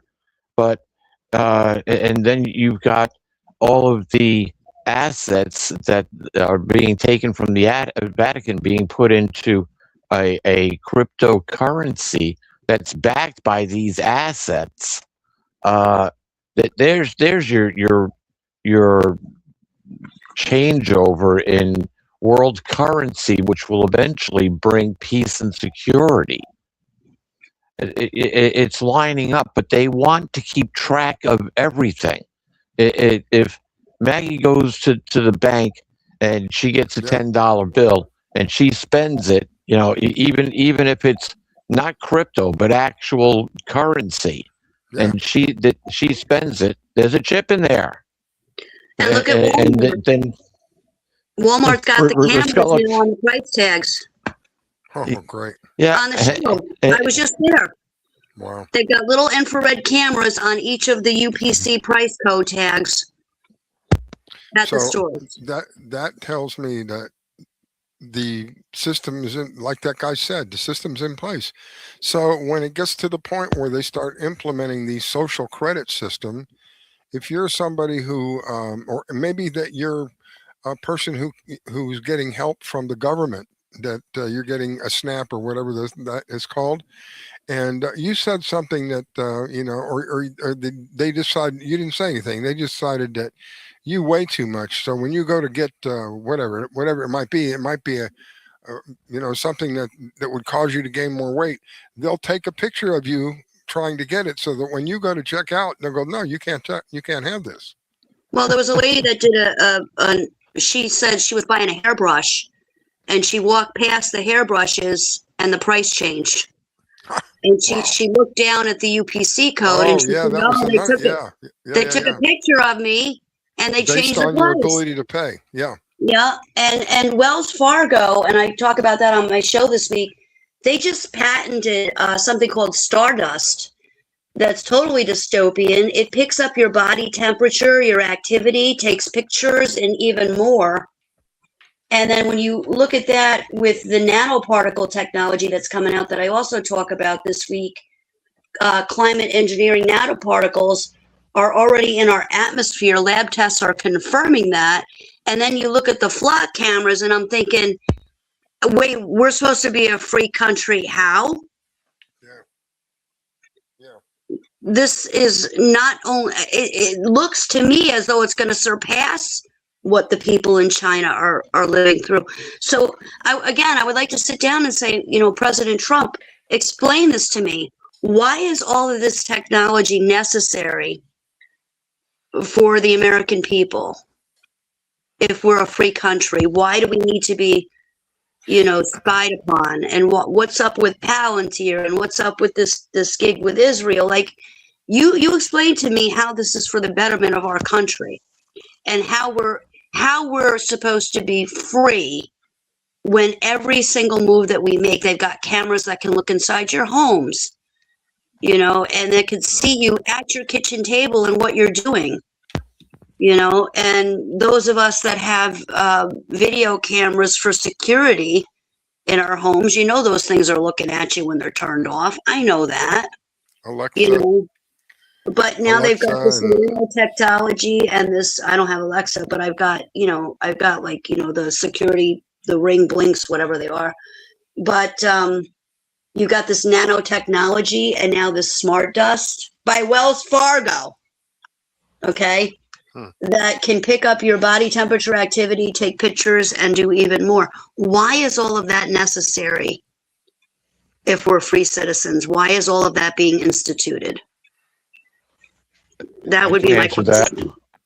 Revelation chapter, the latter part of Revelation chapter 13, when they build the image of the wild beast, it's and I did a show on this in Revelation. The wild beast, as we look at it now, is actually the United Nations. But there's been a lot of talk that's come out against the United Nations. I'm not going to get sidetracked in this. And then now you've got Trump's Board of Peace. You also have the BRICS just expanded its membership, and they're going to build this image of the wild beast, and this wild beast.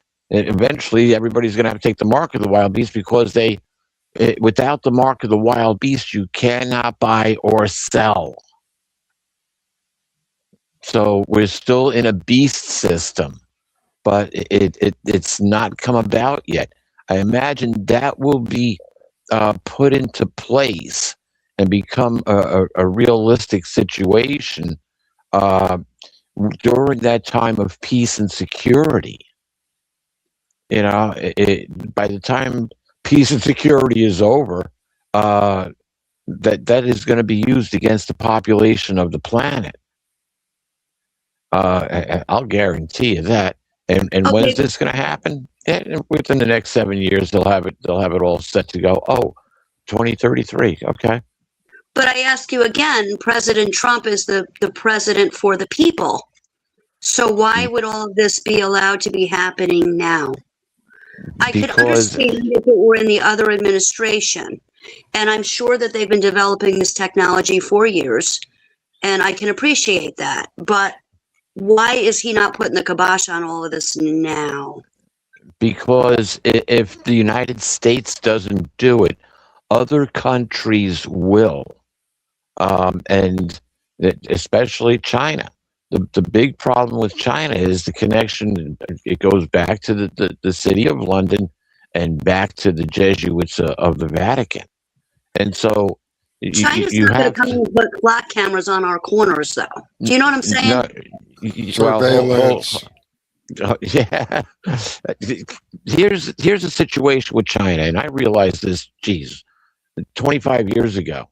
Actually, longer than that. Back in the mid was 1975, I think it was.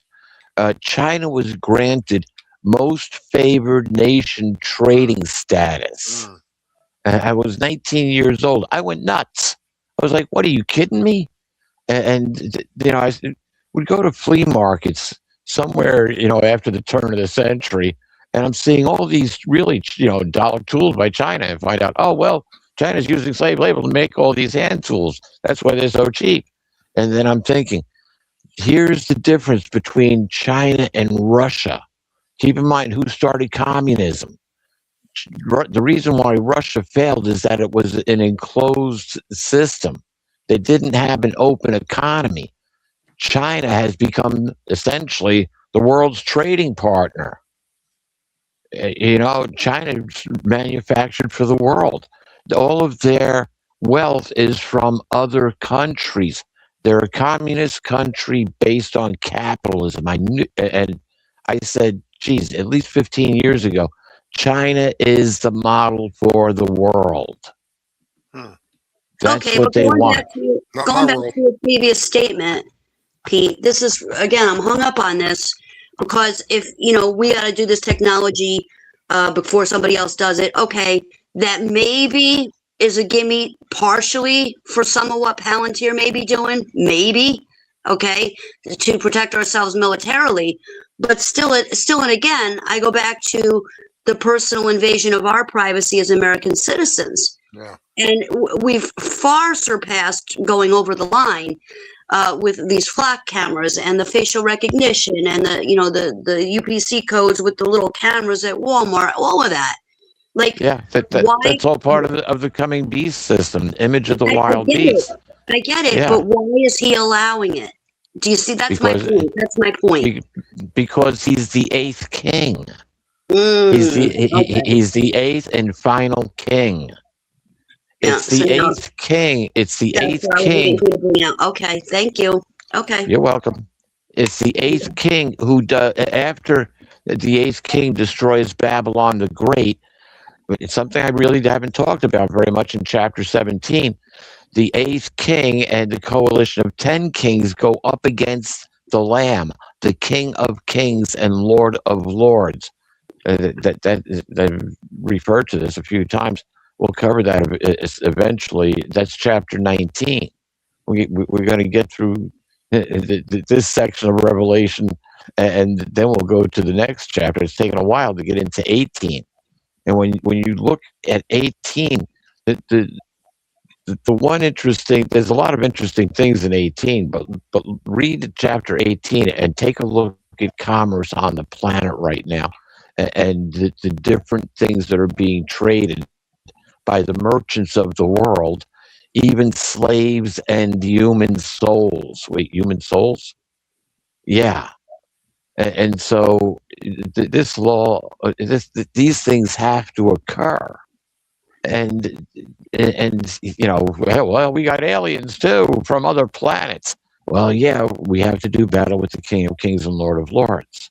Well, not me personally. I'm on the other side here. The reason I was trying to get you to draw that part out is because I'm hearing from different podcasters. Okay, I've heard it batted around that, whenever anything like this goes on, well, it's not the real Trump. That's an actor. It's the actor gone rogue. And there's that one guy that you listen to, the one I call Robot Voice, who's alluded to that before. So there's people saying that this is a rogue Trump and it's not the real Trump, and he's the one that's instituting all of these evil technologies, and so I wanted to know your opinion on that, because I have my own. But is that the case, or is it legitimately the real President Trump?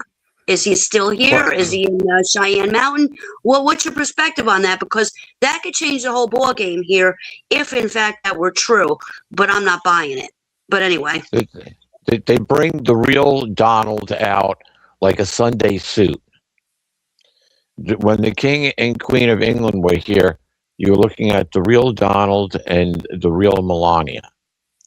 The Trump that you see on TV, that ain't the real Trump. The Trump that went to Turkey, the real Trump.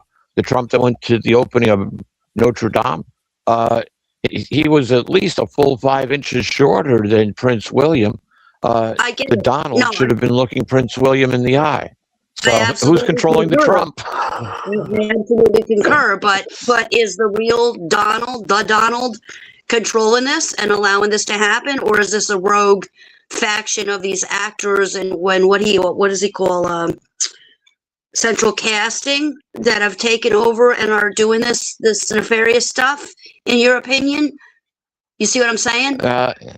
Yeah, I think that what we've been seeing was actually different things playing out, which seem to be contradictory.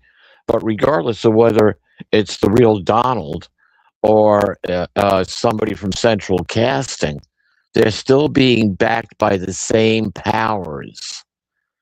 Trump said he was invited by the military to run. Hello, Space Force. And he's acting as commander-in-chief, not actually president. Come on. Joe Biden was the first dead president ever to be elected. I got another wedge to throw into the conversation. Sure. Mentioned earlier about him not releasing all of the Epstein files. This may be a reason why. It's raining here, but I have an opinion I'd like to share with the American people. and you can do with it whatever you want. Epstein Files is an Israeli coup d'etat against America. In fact, calling it the Epstein Files is the way your corrupt deep state is covering up the full magnitude of this huge Israeli coup operation. None of you seem to realize how big of a national security issue Israel's blackmail campaign against America is, and how it is about Israel taking over America's democracy, taking over its institutions, taking over its corporations, and its entire Wall Street economy, plus strangling the American people's First Amendment freedoms by canceling, silencing, and even murdering any critics of Israel, while enslaving America's political representatives, getting them to commit treason by serving a foreign country against their own people, and recruiting the American media and their public personalities, all in a coup involving corruption, money laundering, sex tapes, and threats against those who challenge the coup. Israel has even taken over your weapons manufacturers. They own all of them through the investment company called BlackRock. You know that. And Israel is behind the deployments of your military to even more US bases globally, waiting for their final solution against all of us when they want to rule the world. They are now even trying to take control of your military and deploying them through your political representatives against you inside your own cities. It's not an Israeli lobby that you have in your country. It's an Israeli junta against the American people. And their global operation is way more serious and widespread than the average American can grasp. That's how much trouble you Americans are in. And that's how much Israel is working against you and ultimately against all of us, while many are asleep. I repeat, it's not some Epstein sex tapes you are dealing with. It is an outright corrupt coup d'etat conducted by sophisticated global military intelligence operation through Mr. Epstein. In fact, other Israeli agents are still conducting the exact same operation in America and worldwide right now as we speak, on more leaders, more businessmen, and more government officials around the world. Right now, in America, your biggest political problem is not your regular Republicans versus Democrats politics.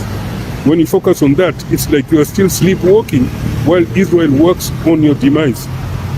This time the fight is America versus the Israel First Junta. Their mission is to take control of your country, enslave you to Israel, and make America pay for its own enslavement through annual foreign aid to Israel, from which Israel then recruits more of your lawmakers from your own money, using your own money. A US politician called Tim Burchett even reportedly declared that there is a paper trail of money that was sent overseas as foreign aid, but ended back in the pockets of your Israel First lawmakers in Washington. That's the kind of corruption and money laundering going on in the billions of dollars sent to Israel every year. That statement made AIPAC rush to distance itself from making donations to election campaigns of pro-Israel politicians. The cycle of corruption has finally been exposed. My advice to everyone is keep as far away as possible from Israelis. They are the enemy of mankind, all of us. They have no good intentions for anyone except themselves. Not even when they come with the sweetest deals or offer you their best treats, even their smile is a weapon against your freedom, since they intend to enslave all of you in the end. Quash this Israel blackmail coup d'etat and take back your country from the global parasites who are sucking the life out of your democracy, out of your freedoms, and out of your tax dollars. Whether you are white or black, Muslim, Christian, or whatever other faith, they will spit on you and you will be turned into their slaves, as their Talmud commands them to do to all of us. They are using every tactic to distract you from their mission until they get there. They will distribute media talking points on select toxic issues for you to fight amongst yourselves and get you to focus on what everyone else is doing except what they themselves are quietly doing against you. As you all know, they will even instigate anti-Semitic attacks against themselves and terrorist attacks against you, so that you are taken by grief and mourning while they move even faster forward towards their goal like Special Forces commandos. So reclaim your country, especially white America. Reclaim your country, whom they see, you the whites are actually the ones that they see as useful idiots. Or else you will all end under the brutal Orwellian dictatorship of a genocidal democracy of hate from the Middle East. All you need to remember is this: any of your public officials who even mentioned Israel, that is a walking blackmailed pedophile marching scot-free from his crimes while serving the American demise, and therefore should be kicked out of public office at the ballot box, regardless of which party he or she belongs to. That's the only mission you have to save yourself first. The more you delay, the deeper the shit you'll have to struggle to come out of. Thank you. Good point. Let me see yeah, okay, we're good. I have a question. Yeah. I have an answer. I hope. Who built Israel? Who procured the land for Israel? Some very evil people. It goes back to the Balfour Declaration in 1917. Lord Rothschild contacted Lord Balfour, and it was presented before the king, and the king agreed to it, and it became law. And Israel is known as the house that Rothschild built. Who controls London? It was one of the videos you played earlier. Went down a bunch of names. Obviously, absent from there was the name Rothschild. Yeah. Well, I didn't name them all, but yeah. The Rothschilds captured the Rothschilds captured the Bank of England. They captured the Bank of France. They captured the Bank of Germany. They captured the Bank of Switzerland, and they captured the Bank of Italy. They captured the Vatican Bank. The five brothers controlled the five banking sectors and then joined forces with the Vatican. And that's a long history. You know, we can blame the Rothschilds for a lot of this, but they weren't part of the original banking families of yesteryear. But here they do represent one outfit quite well. And I mentioned this earlier, and I've mentioned it several times, and I'll mention it a lot more. Those from the synagogue of Satan. Who are those? The Rothschilds, who control what? The banking system in several countries on the planet, including the Federal Reserve System or the central banking system of virtually every country on this planet, with a few exceptions. Iran being one of them. And it's interesting that they have their own debt-based central banking system that's closed, that does not trade on the SWIFT system or BIS. It's a closed system, but it is based on debt. Neither does Russia. Yeah. Now, who installed the Ayatollah, the first Ayatollah back in under the Carter administration? Made Carter look like a fool. That the Ayatollah was exiled in France for years. Could that have been the French Rothschilds that sent them back? Yeah, probably. And so that the same name keeps on coming up over and over again. So now you got a chess match between the French Rothschilds and the English Rothschilds. Hey, my guys can kick your guys off the map. You know, wait a minute, my guys are getting out of control. So are yours.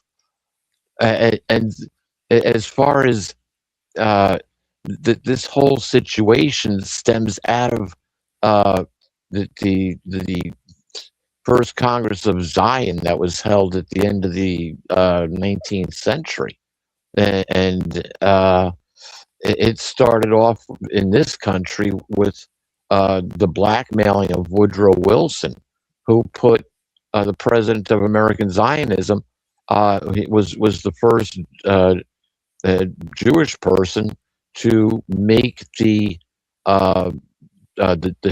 Justice League, the Senior Justice Court, the Supreme Court, was the first Jew to be appointed to the Zionist Jew to be appointed to the Supreme Court, and that was part of the blackmail agreement.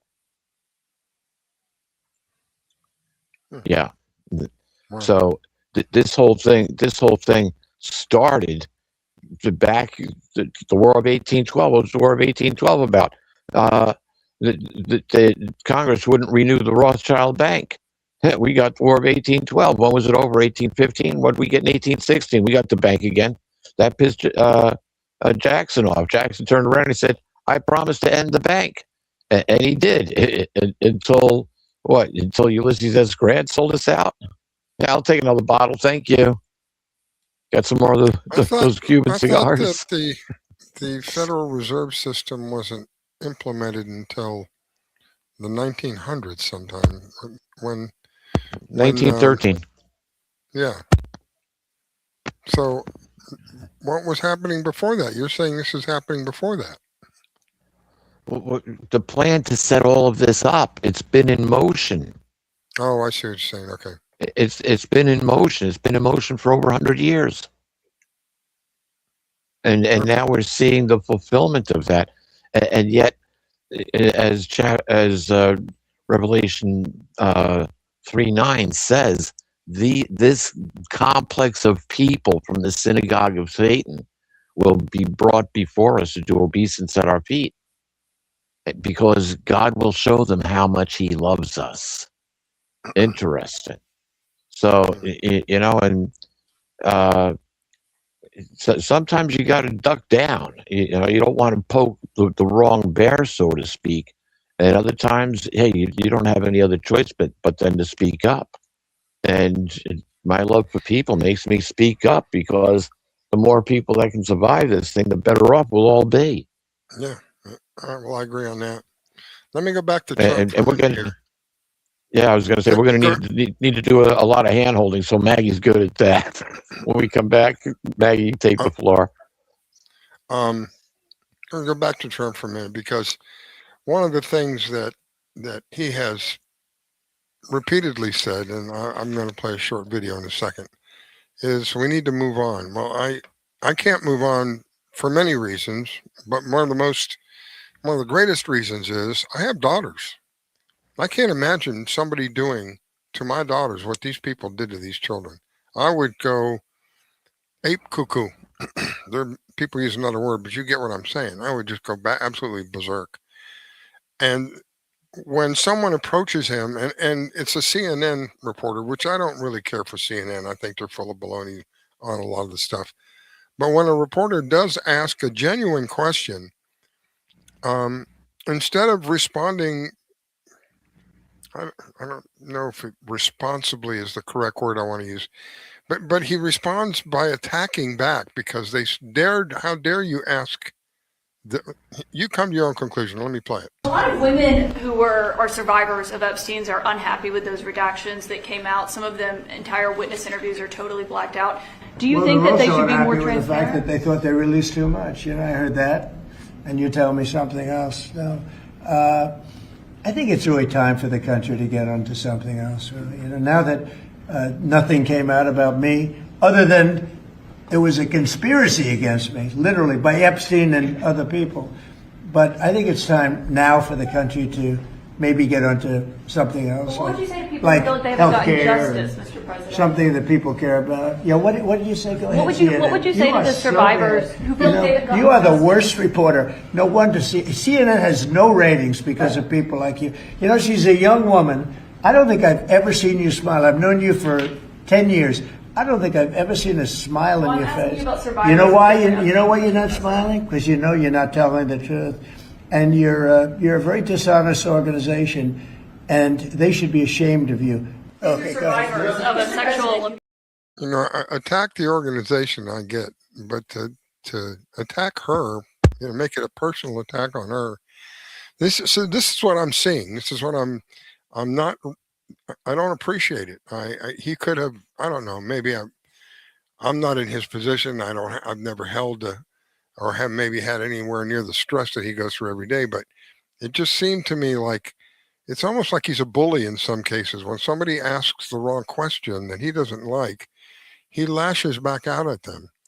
I got one more I want to play. This is a short one, less than a minute. People have been talking about him going for another term. So he says this is a joke. I don't think this is a joke. My intention to run for a fourth term as president of the United States. We are all doing good together. That's why tonight, to show just how much I care about the press, and I want to save your ratings. I'm pleased to announce my intention to, and this is somewhat of a scoop, my intention to run for a 4th term as President of the United States. I will be doing that. I will be having an official, in fact, I think I have, I won 3 times. Now I'm going to do it again. Thank you. I'm going to do it. This is what the liberals, this is why they're crying, no kings, no kings, no kings. You see, now, some people think that he's joking. I personally, I don't think he's joking. I think he's really, if he can hold physically himself together, because the articles that I'm reading, his body is falling apart on him. And it's becoming a real problem in some cases where he has a severe odor about him, and people have a very difficult time being around him. So if he can survive physically until the next go around, it wouldn't surprise me.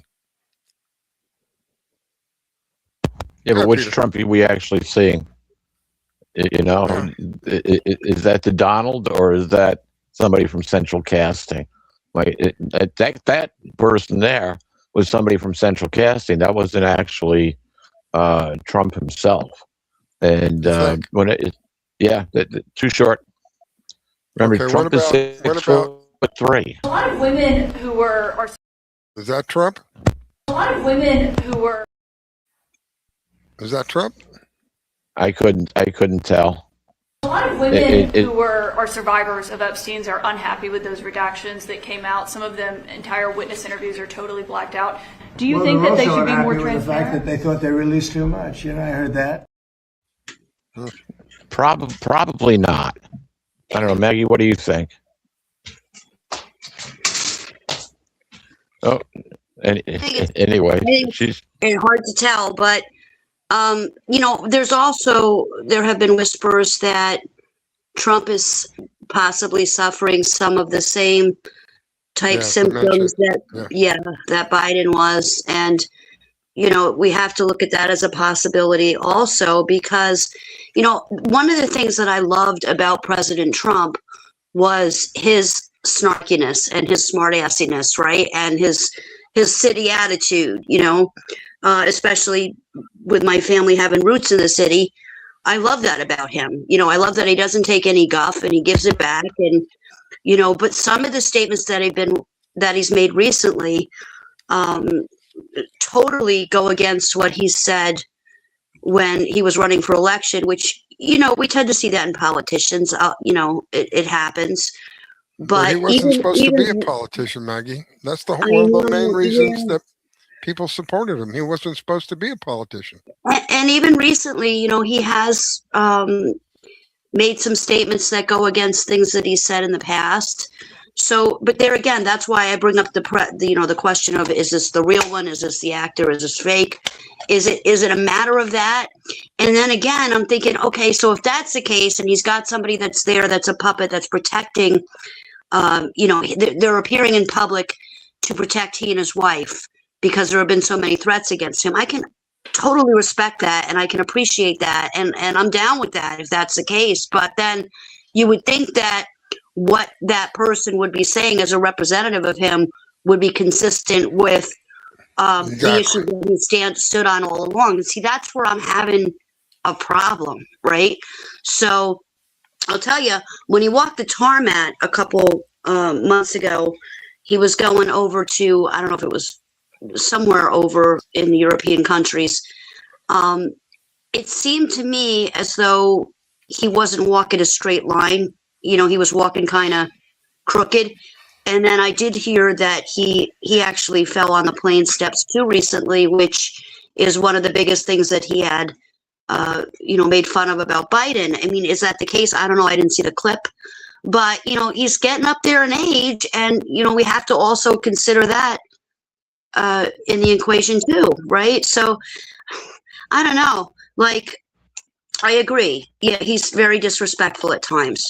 But I think that the country at the time that he came in really needed that type of forceful attitude that wasn't going to take any crap from the reporters and all of that. And does he take it too far?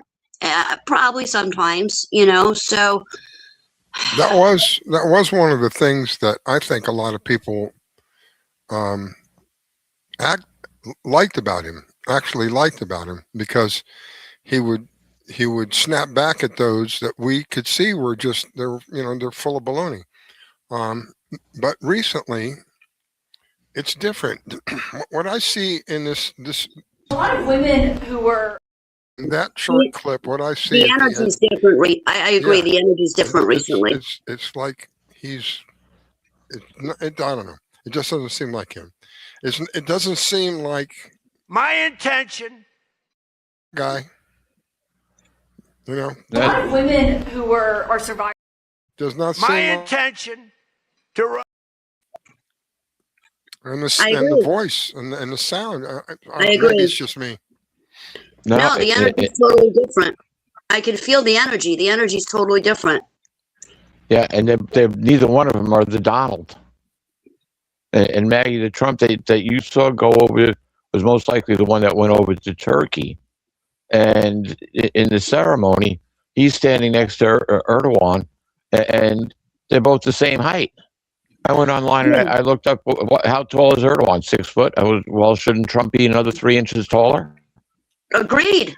And that's what I'm saying. That adds to the complexity of the issue because, again, you don't know what's real and you don't know what's fake. And we've got these famous podcasters that are, they're pushing certain agendas.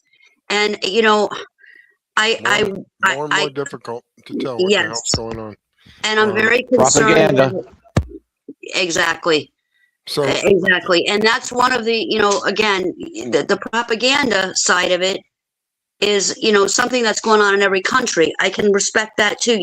I can't respect it, but I'll go along with that. But it seems like the propaganda wheels have really been turned in the last year or so. And I go back to the prices. We've talked about this before on your shows too, Riscalla. Okay, employment's up, prices are down, gas is down. Show me that. I'm not seeing that on my end. I just went to the store tonight. I'm living. Yeah. 4 bags of groceries, $230. Are you kidding me right now? And it's not like I even bought steaks in high class because I won't buy meat from the supermarket anymore, because of the mRNA factor, potentially, allegedly. But, it's like you show me where prices are coming down. Show me where gas prices are decreasing realistically. Okay, I understand we got the straight thing going on, but show me something. They're going up where I'm at. Everything's going up where I'm at. Everything's going up exponentially, and so it's just, again, I look at the whole picture and it's the pieces are not fitting together the way that I would hope that they would at this point. He's been in office now for a while, and I understand, with the eradication of the evil and all of that. But going back to the Epstein files with that gentleman that did the clip that you played before, I did a clip a couple weeks ago on my show. Did you hear that they arrested like 300 Secret Service agents or whatever that were they had clearance to fly from the United States to Israel, and they were trafficking kids? Did you hear that? I did. Yeah. I did hear so I didn't look into it, but I heard something about that. That was like, holy crow. I mean, how could we have that many going overseas and doing those horrible things? How could that not go unnoticed in the upper echelon of the government? Nothing's going to happen to him, Maggie.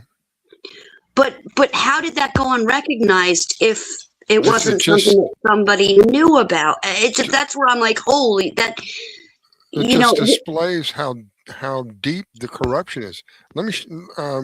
Peter had told me something on Thursday or Friday, I think it was. That Spain had suffered a 60,000 migrant invasion all in one day. Oh yeah. I started looking into it and I found this. Well, Spain didn't stand with Palestine. Spain opposes Israel Spain defied Trump and Spain defied NATO. So what happened right after all of that? This is the degree of power that we're fighting when we're talking about the dark side, the cabal, the Illuminati, whatever you want to call them. This is the power that 60,000 in one day. I can't even fathom that. I can't wrap my mind around that. And those people are unarmed, and they were storming people's homes. Yeah. And breaking into their homes, and then they were desecrating grave sites. Exactly. And I saw a similar clip where it was whispered, "Hey, if you want to target these two cities," and like within a couple of days, you had this mass quote unquote migration of these people. So yeah, I mean, that was absolutely orchestrated, in my opinion. And those poor people are left defenseless. And this is just another reason that we cannot give up our firearms in this country. Take it back to Nazi Germany, and you're looking at it in real time here in countries like Spain and the European countries that have given up their weapons. Can't happen. I bring it up just to give an example of the power, the immense power. Take the time to think about 60,000 people. To figure out how you're going to get 60,000 in one day, in 24 hours. I ought to do the math. 60,000 divided by 24. How many is that? An hour, for God's sake. Wow. That's a lot of power. It may have been 60,000 people an hour coming across the southern border during the so-called Biden administration. Yeah. Yeah. Who put all that together? And then the same thing happened in Europe. Probably the same people, Peter. Yes, exactly. And it all started after the Pope gave his speech at the UN, and we got the post-2015 development agenda, where to end poverty in the world. I said, I know exactly what they're going to do. I knew it back then. They said they're going to bring all the third world countries to first world countries, and they'll call them. Everybody will be the same then. Meanwhile, they can exploit what's left of the third world countries. I will say that, speaking with my family in Europe, that a lot of the propaganda that's coming out about the rioting in the streets and the Europeans are rising. I could speak specifically to Italy because that's where my family is. And I have sent literally like 30 videos over there. Is this true? Is this all of it is BS? All of it. There was not one legitimate story in all of the 30 stories that I sent to them and said, are people rioting in the streets? Are they fighting the Muslims? Is this really happening? None of it.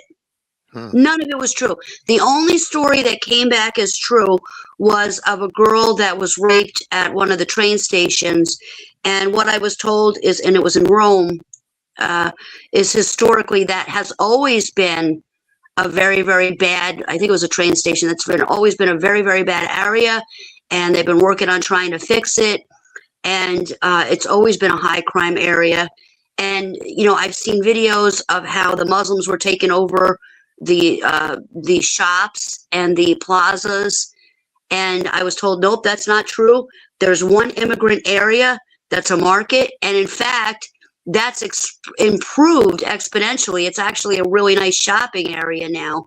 And all of the immigrants kind of stay in that one contained area, and that's where they have their shops. All of the other stuff that you're seeing on Instagram, on Facebook, all that, at least as far as Italy goes, is BS. So that gives me, obviously, if it's not true in Italy, then it's not true in Sweden, it's not true in Denmark, it's not true in Finland, and et cetera. So we have to take everything that we hear with a grain of salt. And I recommend to people, if you have friends that travel to other countries and are visiting there, what have been their private experiences, as private citizens? What can they tell you? People are still flocking to Europe and traveling to Europe. What are their experiences when they're there on vacation? What are they seeing in the streets? Or if you have family members that are there, what are they seeing? I'm double checking everything. at least as far as Italy goes. I'm sending videos over. Nope, BS. Nope, that's not true. Nope, this isn't true. So again, with the rise of technology, the good part of it was supposed to be that we can see what's going on in other areas of the world real time, but we also have a lot of this AI BS that's coming out. So, yeah, sadly. And same with New York City. I got a lot of family in the city area, and there is a Muslim component there, and they do have the Muslim police that look like the they look just like NYPD vehicles and uniforms. And there is a faction there. But I was like losing my stuff when I was watching areas that my family grew up with that were supposed to be inundated with Muslims. And when I checked on it, that wasn't true. At least not in the areas that I was specifically inquiring about. So, but yeah, New York is lost. And the garbage and the crime. And like I said, check it out. Go look up about that woman, the Muslim woman who came out and spoke out against dogs and said that they didn't have any business being indoors, and all of that. That's fact. That happened. Was that in New York? New York, yeah. Okay. Yeah. I can't get, unfortunately, because I'm on my phone, I can't navigate to the sites to send you the videos for you to be able to play. But I've got them saved. I can send them to you after the show. You might want to use them on future shows, but you can check it out and find them yourself. They're on, I found mine on Instagram, and it was a Muslim woman, and she came out and said that there is no place for dogs indoors. And New York is finally coming to basically to the Muslim way of thinking. And that's been something that they've been working on for a while, is taking the dogs. And it's happening here in New York, even upstate areas in the region that I'm in, or my family's in, I should say, is they're trying to get rid of dogs. Now, why? Because if they get the guns and you don't have dogs, how are you going to defend yourself? If you got a house cat, it's not going to do anything, right? You got a pet hamster, it's not going to do anything. But dogs are defense weapons, and so you have to look at the big picture. They're trying to disarm us, from everything that we could potentially use to defend ourselves, aside which dogs are extremely empathetic and they sense things. And when and this is going to sound a little woo-woo with some of your listeners, but when you're looking at the smart dust and the technology and the spying and things like that, animals see and sense things that we don't. And they can alert you to things. And especially in my work with spiritual warfare, I can't tell you how many instances and cases I've seen, even personally with my own pets, that they can sense and feel things that we're not able to see with the naked eye. So it's pretty deep. There's a lot to it, but yeah, check it out. They're trying to take the dogs. It's a concerted effort with the big pharma side of it, from the veterinary side of it. Why are visits so expensive? Why are the medications killing our animals? Why are they coming out with a new rabies vaccine that has the mRNA in it? Because they're trying to kill off our dogs. Finally, New York City is coming to Islam. Dogs definitely have a place in society, just not as indoor pets. Like we've said all along, they are not clean. Assalamu alaikum wa rahmatullahi wa barakatuh. Yes, you should get rid of the dog. Generally, dogs, if they're used for security, then they are permissible. But to have them as a pet will not be permissible according to the Hanafi school of thought. So I would advise you find a way to get rid of the dog. Is having a dog haram, impermissible, forbidden? The answer to that is it depends why you have the dog. Islamically, it's allowed to have the dog for certain reasons, such as farming or herding. But if you just have the dog because you like dogs and for no reason, then it's not allowed. In recent news in the last 24 hours, the UK is set to ban dogs in certain areas and have dog-free zones in a bid to tackle racism. Reportedly, this is to allow people of different ethnic backgrounds to be more included in their social and environmental groups. To begin with, it's going to be rolled out in Wales, so if you live there, this is happening.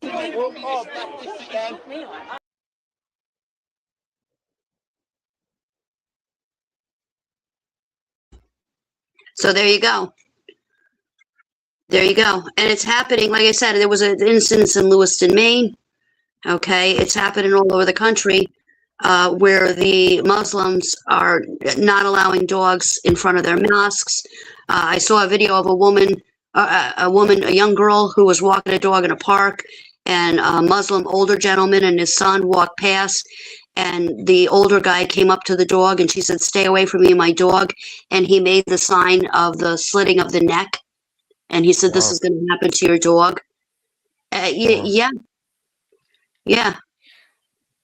So I'm sure that there's places like Michigan, I can't think of this town, that it's just totally overrun with Muslims. Showed a video of the state fair, and there were Christians walking through the state fair, and Muslims recognized the Christians and were throwing rocks at them. And the Christians had to leave the state fair. The police literally kicked them out because they were the Christians were causing the problem. Yeah, in Texas, I just played a video the last 2 weeks ago on my last show of a woman police officer that there was a street preacher, and the other street preacher was a former police officer, and they were just preaching on the street. And she came up and told them that they're violating the freedoms of the other people, Muslims, that are in the area, because it was insulting them by them preaching the Bible, because it was within earshot of the Muslim population. But yet they can do their prayers with their rugs in the street, and they can do their public speaker crap, where they're playing the stuff over the loudspeaker. That's okay. That's okay. And this is America. See, these are the issues that I feel that we should be focusing on first, solidifying and fortifying our inside of our country, and getting rid of this type of thing. You want to come here and be respectful? Come here legally. Do what my family did. But I agree. Yeah, this can't happen, and it's very distressing. Well, but Maggie, here we are talking about it. How many people actually go to their town meetings? I'll say it again: go to their school boards, and actually make their voices heard, write to their people in Congress. Do peaceful protests, all of these things. There's a lot of armchair quarterbacks out there, and they'll bitch about it now, but when it happens and it's over, it's going to be too late. And then what are you going to do? Cry? Well, here's the general solution. Babylon the Great would encompass all of organized religion. And the number one dividing factor on this planet, responsible for more wars than anything else, is religion. So sadly, how sad. Yeah, and so the revelation's got to come about, and it's the eighth king that does it. So we look at all of these things, and they're not going to go quietly. I guarantee you, they will not go quietly. Yeah. Oh, our religion's over. Oh, well, I guess we don't have to wake up at 5 o'clock and pray every morning. Yeah, I guess not. So how this is all going to come about and the mechanism that's going to bring it about, we'll have to watch the movie. But don't let it upset you. It is, Maggie, you always say use discernment. Yeah, but how are you going to use discernment unless you've got the rule or the outline to use to say, okay, well, this is propaganda and it's not worth listening to, and this person's saying something that actually matters. That's where the show Revelation comes into play. So be sure to listen to Revelation every Thursday night at 9 o'clock right here on the Trim Radio Network. Maggie? I would say, again, irregardless of what's going on in our country, it's always important that you maintain that positive attitude. And, you can get so immersed in this that it could literally make you sick, and it could cause all sorts of problems mentally. Get away from the computer, get away from the news, take it with a grain of salt, pray on it and let it go. And just worry about yourselves and your families and your immediate community, and branch out and, help each other, do as much as you can to be kind to each other. and, just sort of insulate yourselves. Now is the time where we're separating the wheat from the chaff.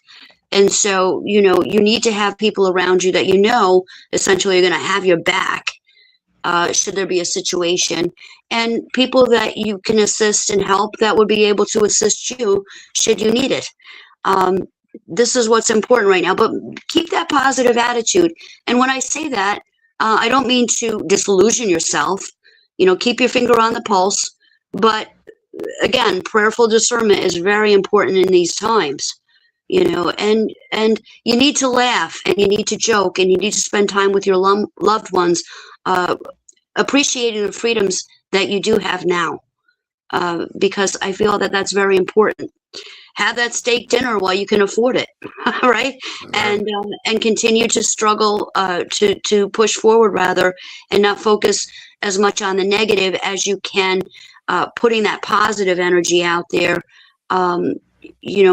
by way of prayer, meditation, positive thoughts, however you do. And, that will negate some of this, because there's a lot of spell work that's going on behind the scenes too, if that makes sense. I agree. Okay. Thank you for having me. And I'm sorry if I monopolized too much of the time this evening. No worries. Okay. No worries. Thanks for being on. Thank you so much. Peter. Riscalla, thank you too, sir. I do appreciate the time here. To have a conversation about what we're actually seeing happening in the world, that needs to take place. That needs to take place. And then it's gaining insight on those things that are happening. And, something that I always like to remind everybody of, we're told that when we see these things occur, we should lift ourselves erect, look up, because our deliverance is getting near. You look at somebody who's battle worn, that they're usually sitting, so shoulders slumped, they have their arms on their knees, and they're bent over, and they're exhausted. And we can get to that point, and like what Maggie said, hey, go spend some time in nature, clear your head. There's other things in life than just to listen to what the podcasters are putting out, and take everything with a grain of salt and look to see what is really true. And so with that, I'm going to say, have a fantastic night. Have a fantastic week. Love and blessings to all. Tune in on Thursday night, 9 o'clock Eastern, for Revelation. Love and blessings, everyone. All right, Peter, appreciate it. Thank you for joining me tonight. And thank you guys out there that have been listening and allowing us to share with you what we've run across. There's hopefully there's going to be an archive. So if you've missed part of it and you want to go back and hear part of it, you can do that. Archives will more than likely be on YouTube, Trim Radio Network on YouTube, and Trim Creators on Rumble. In the meantime, I'll be back in a week, Lord willing, and my soundboard don't quit. I got a new one coming in. All right, God bless everybody. Thank you. Take the blue pill, take the red pill, take the blue pill. Take the red pill, take the blue pill, take the red pill, take the blue pill. You take the red pill, and I show you how deep the rabbit hole goes.